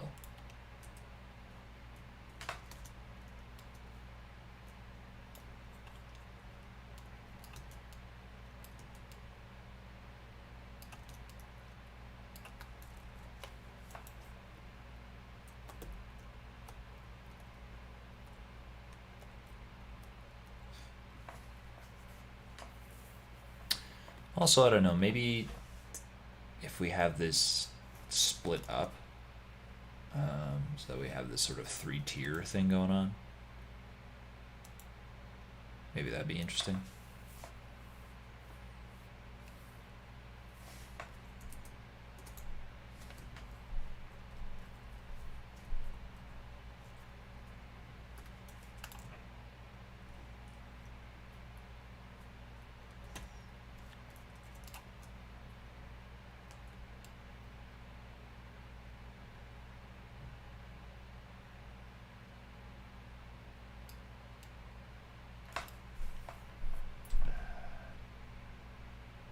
$10.56 is divisible by 3.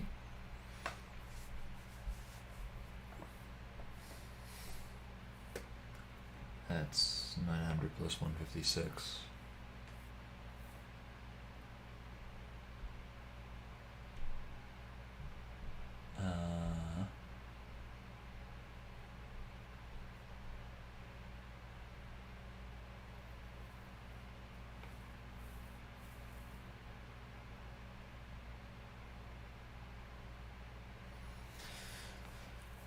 So it's 156 divided by 3.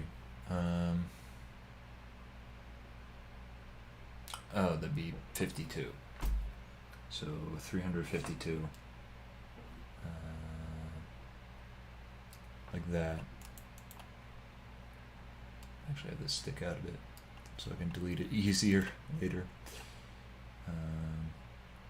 Certainly, how many steps are here?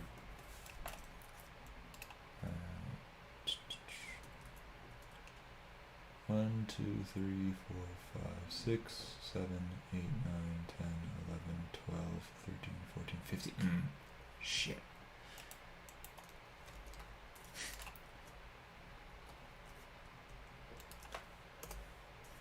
Oh well. I'll do 7 on one and 8 on the other.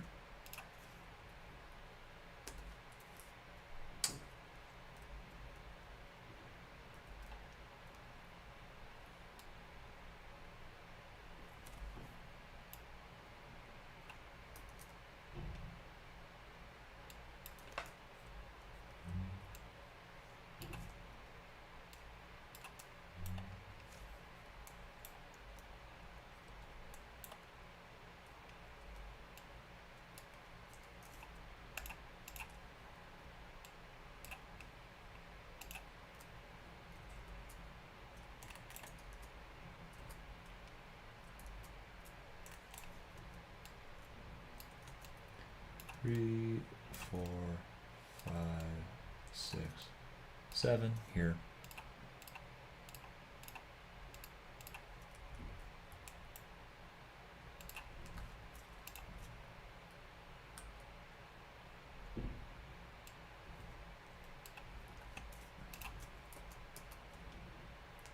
And this should actually have the midpoint be at this. Well, I mean, we don't necessarily need to do that actually, but I want to arrange it that way.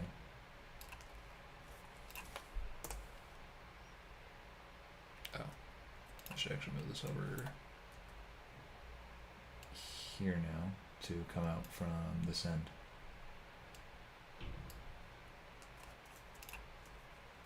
And then we're gonna move that over here.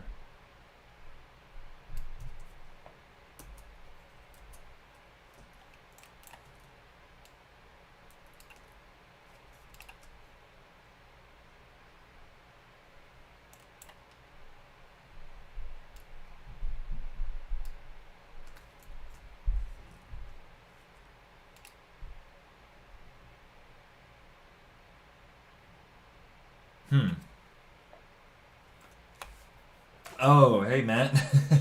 How you doing? Yeah, pretty good. I am exhausted. And I'm basically restarting everything.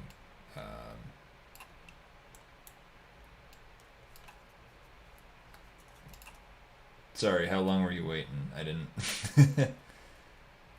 didn't see you.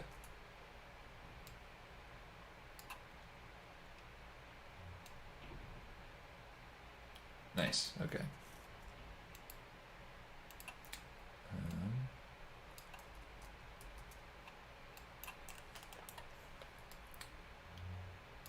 Awesome. Okay. So look at that. We got this 3-tiered thing. I mean, in retrospect, maybe having like the middle tier actually be a little wider than the others would be good. Yeah, especially because, you know, these steps actually extend onto the space here, so it functionally isn't as wide as it should be. So, I don't know. Let's move this out.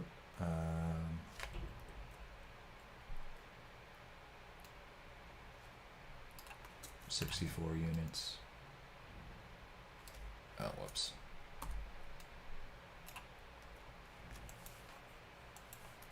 And move this in 64 units.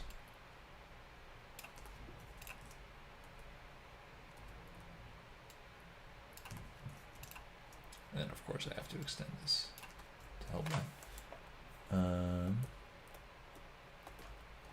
Yeah. Yeah. That's better.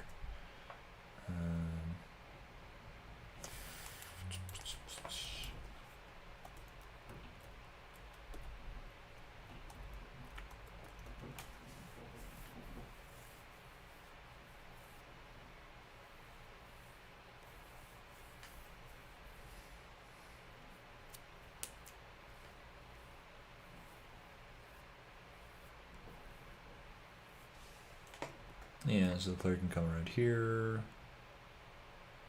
And boom.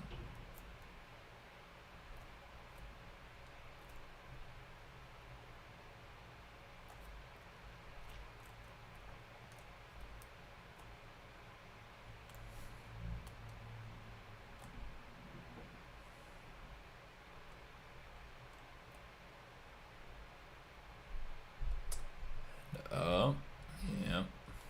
Glad I caught that.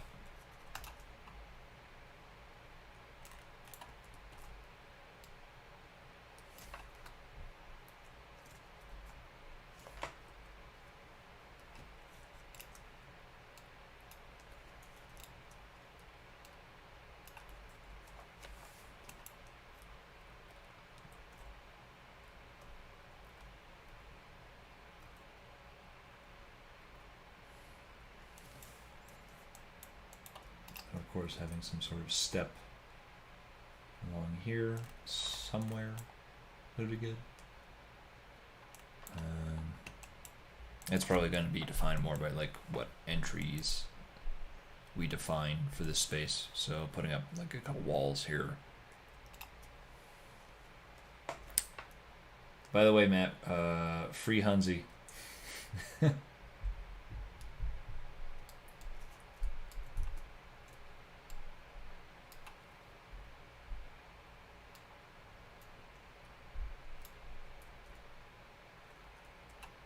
Yeah, I just saw that hashtag this morning, I think.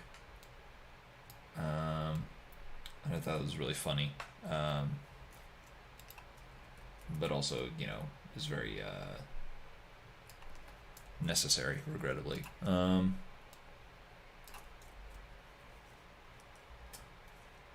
Yeah, that makes sense. For people who don't know, a lot of the what was it? There's the stuff with Bon Appetit being called out for not paying non-white people on the staff as much as white people, even though they're sort of asked to have the same responsibilities. And one of the editors, Matt Hunziker, or Hunzi, got retaliated against for speaking out on that. Even though Hunzi himself is not a person of color. Hence, free Hunzi.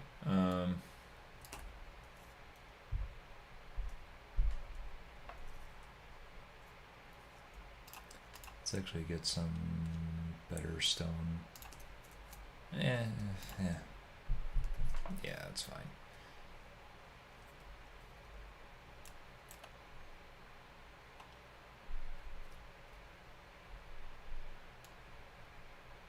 Yeah, that'd be good. I mean, hey, I always look forward to content from you.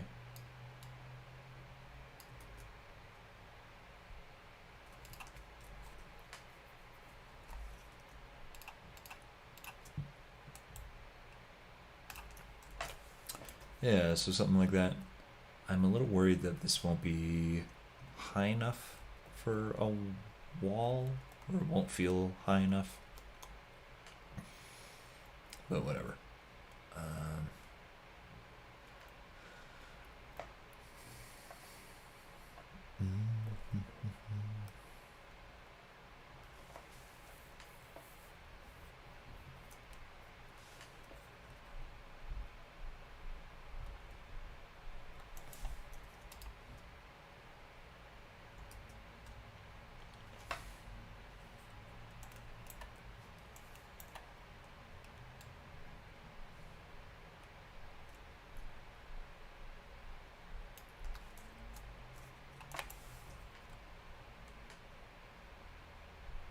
was at my girlfriend's on the PC, so I never got to playing the first public version of the level, regrettably. Hey!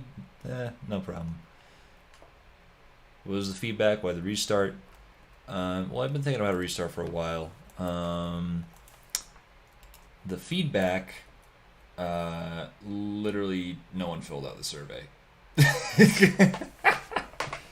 I did get some comments on the Dark Mod forums, which I think were there was one person who gave me feedback that was very valuable, I think.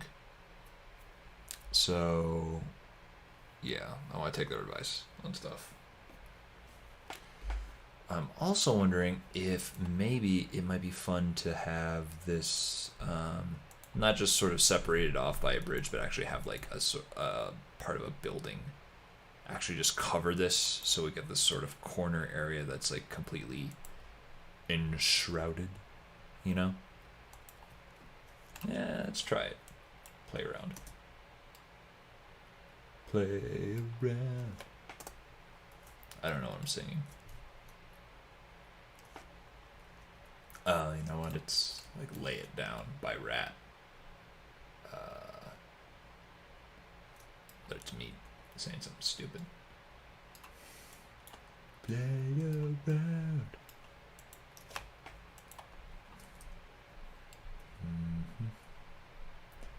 So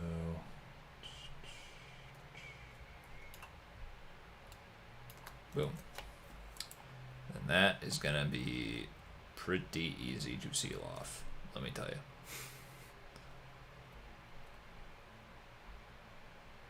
Yeah. Yeah. It's good stuff, let me tell you.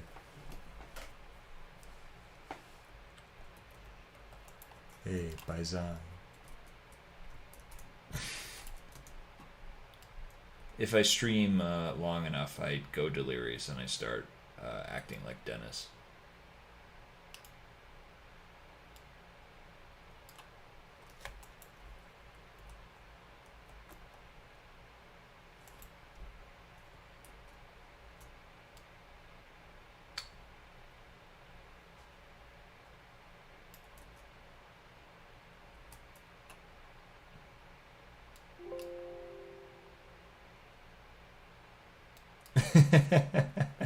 Yeah.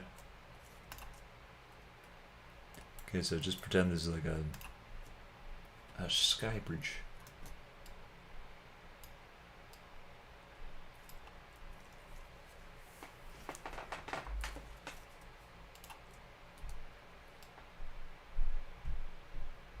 Oh. Oh.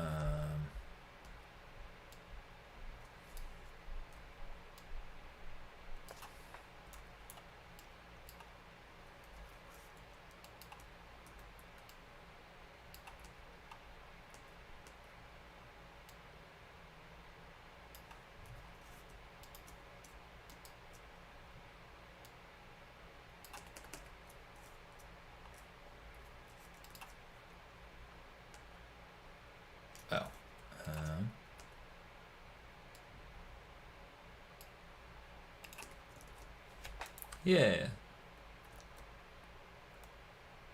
Although, is that going to be noticeable if, like, you can't see the top of this necessarily?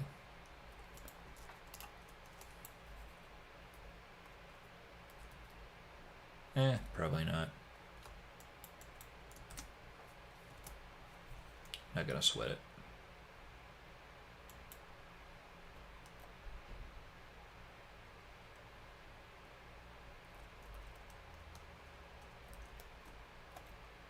And then we should probably have this actually extend a little into this alley.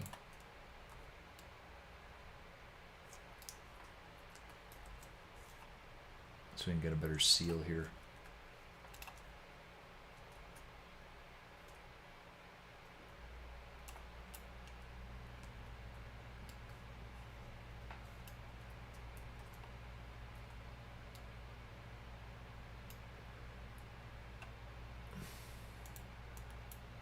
Make viz portal. And then make viz portal over here. Come on.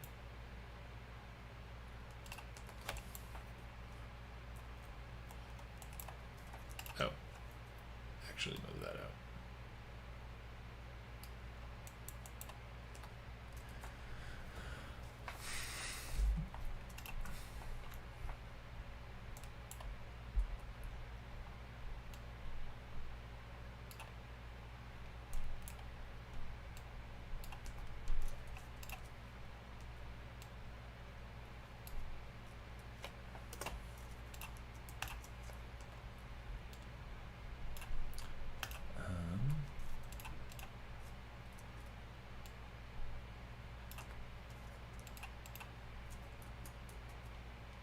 Hey, come on. Okay. There we are. 72 squared. It's probably good. And then I'm gonna copy that over here.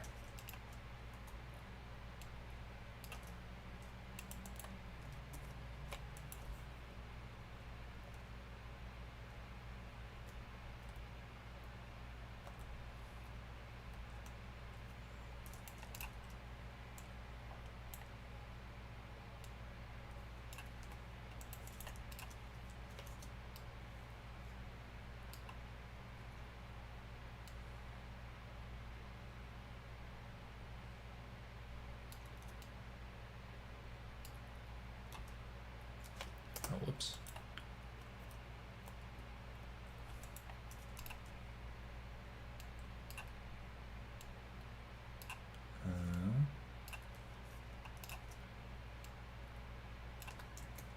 There we go.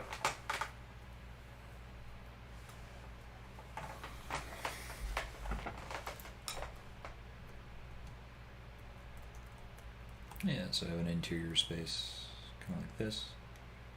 This might feel a little too wide for something covered like this. I don't know.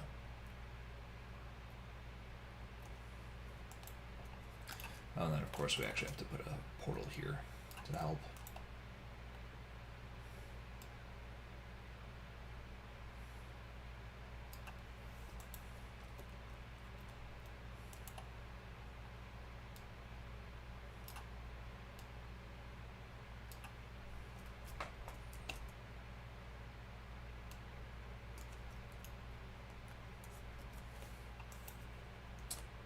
And yeah, okay. All right.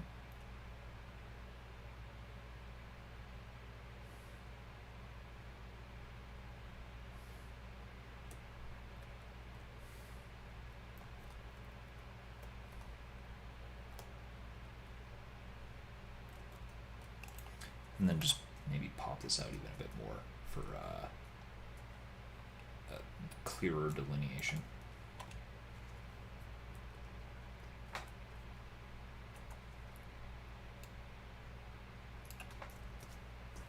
Yeah, there you go. And of course, that also has the benefit of shrinking quite a bit of this.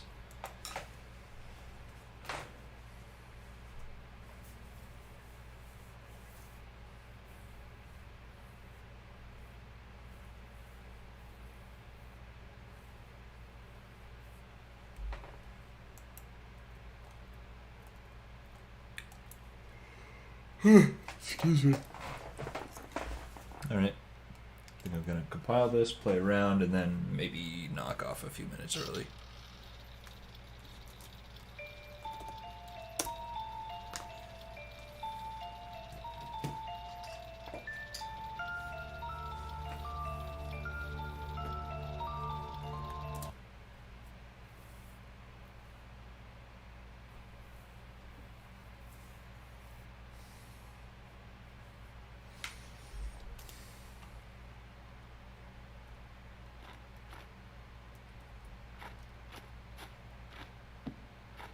Okay.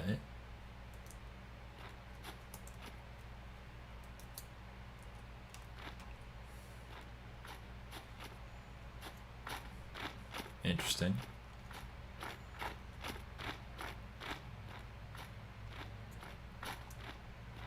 This is, of course, extremely dark.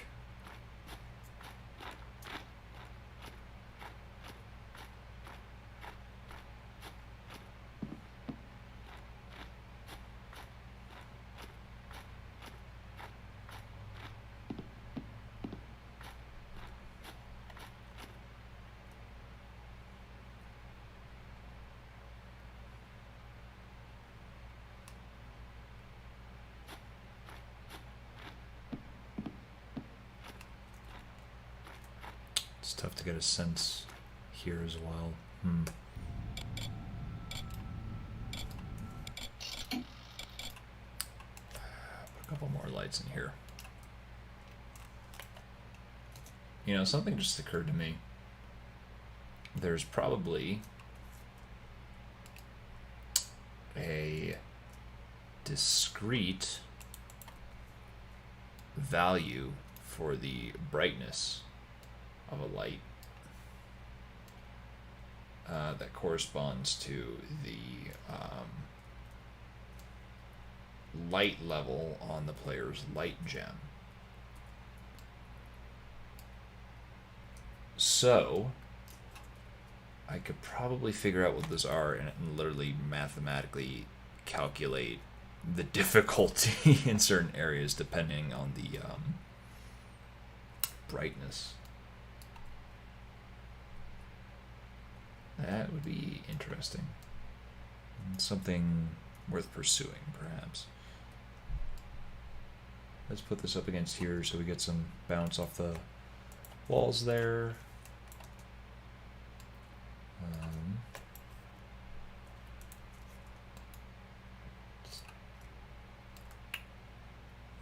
Just stick a light there. And a light here. Because why not?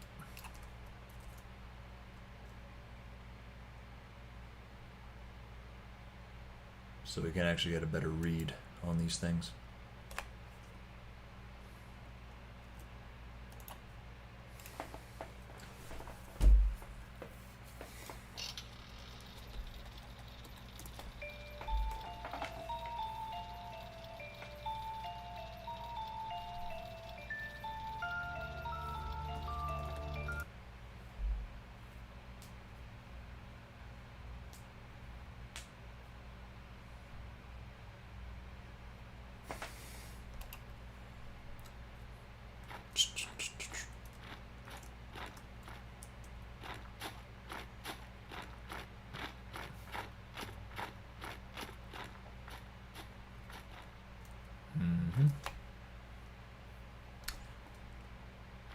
Maybe if I raise this up just a tad, it would feel better.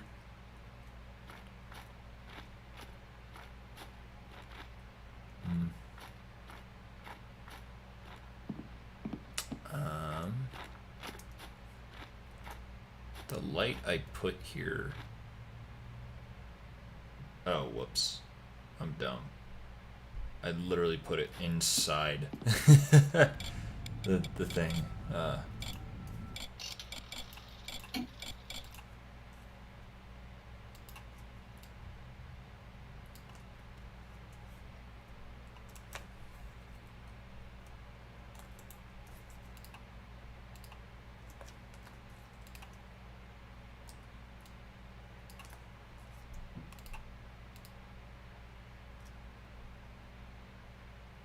I don't know why I'm tweaking these, like, performance matters at this point.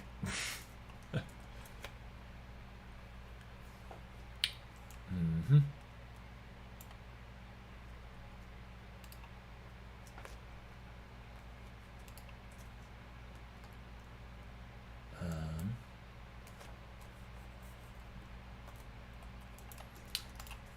Gonna raise this up. Yeah, 16 units is probably good.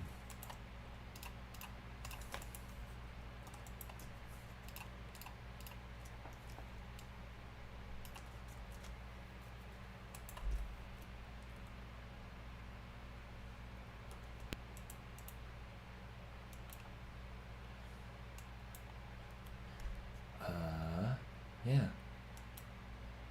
Seems pretty good. Let's try that again.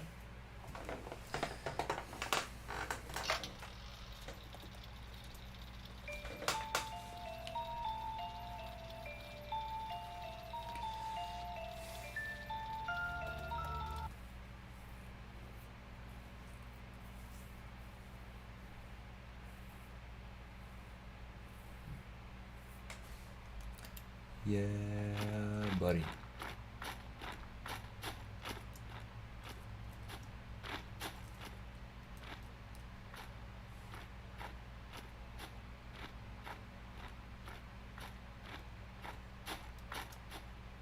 Okay. It is solely because of the texture that I'm using as a placeholder right now, but I get the sense of being in a city full of barns. You know? Of course, the very simplistic shapes that I'm using here.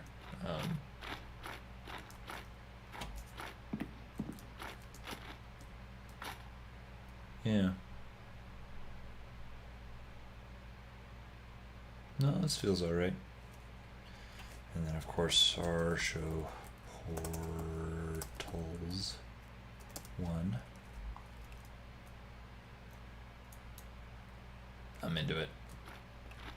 I think there is a horse model in here. There we go.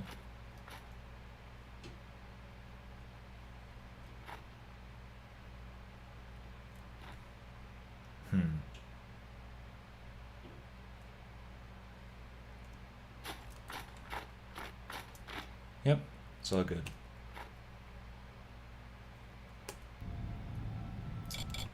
No, not restart. Quit. Yes. Quit. Alright.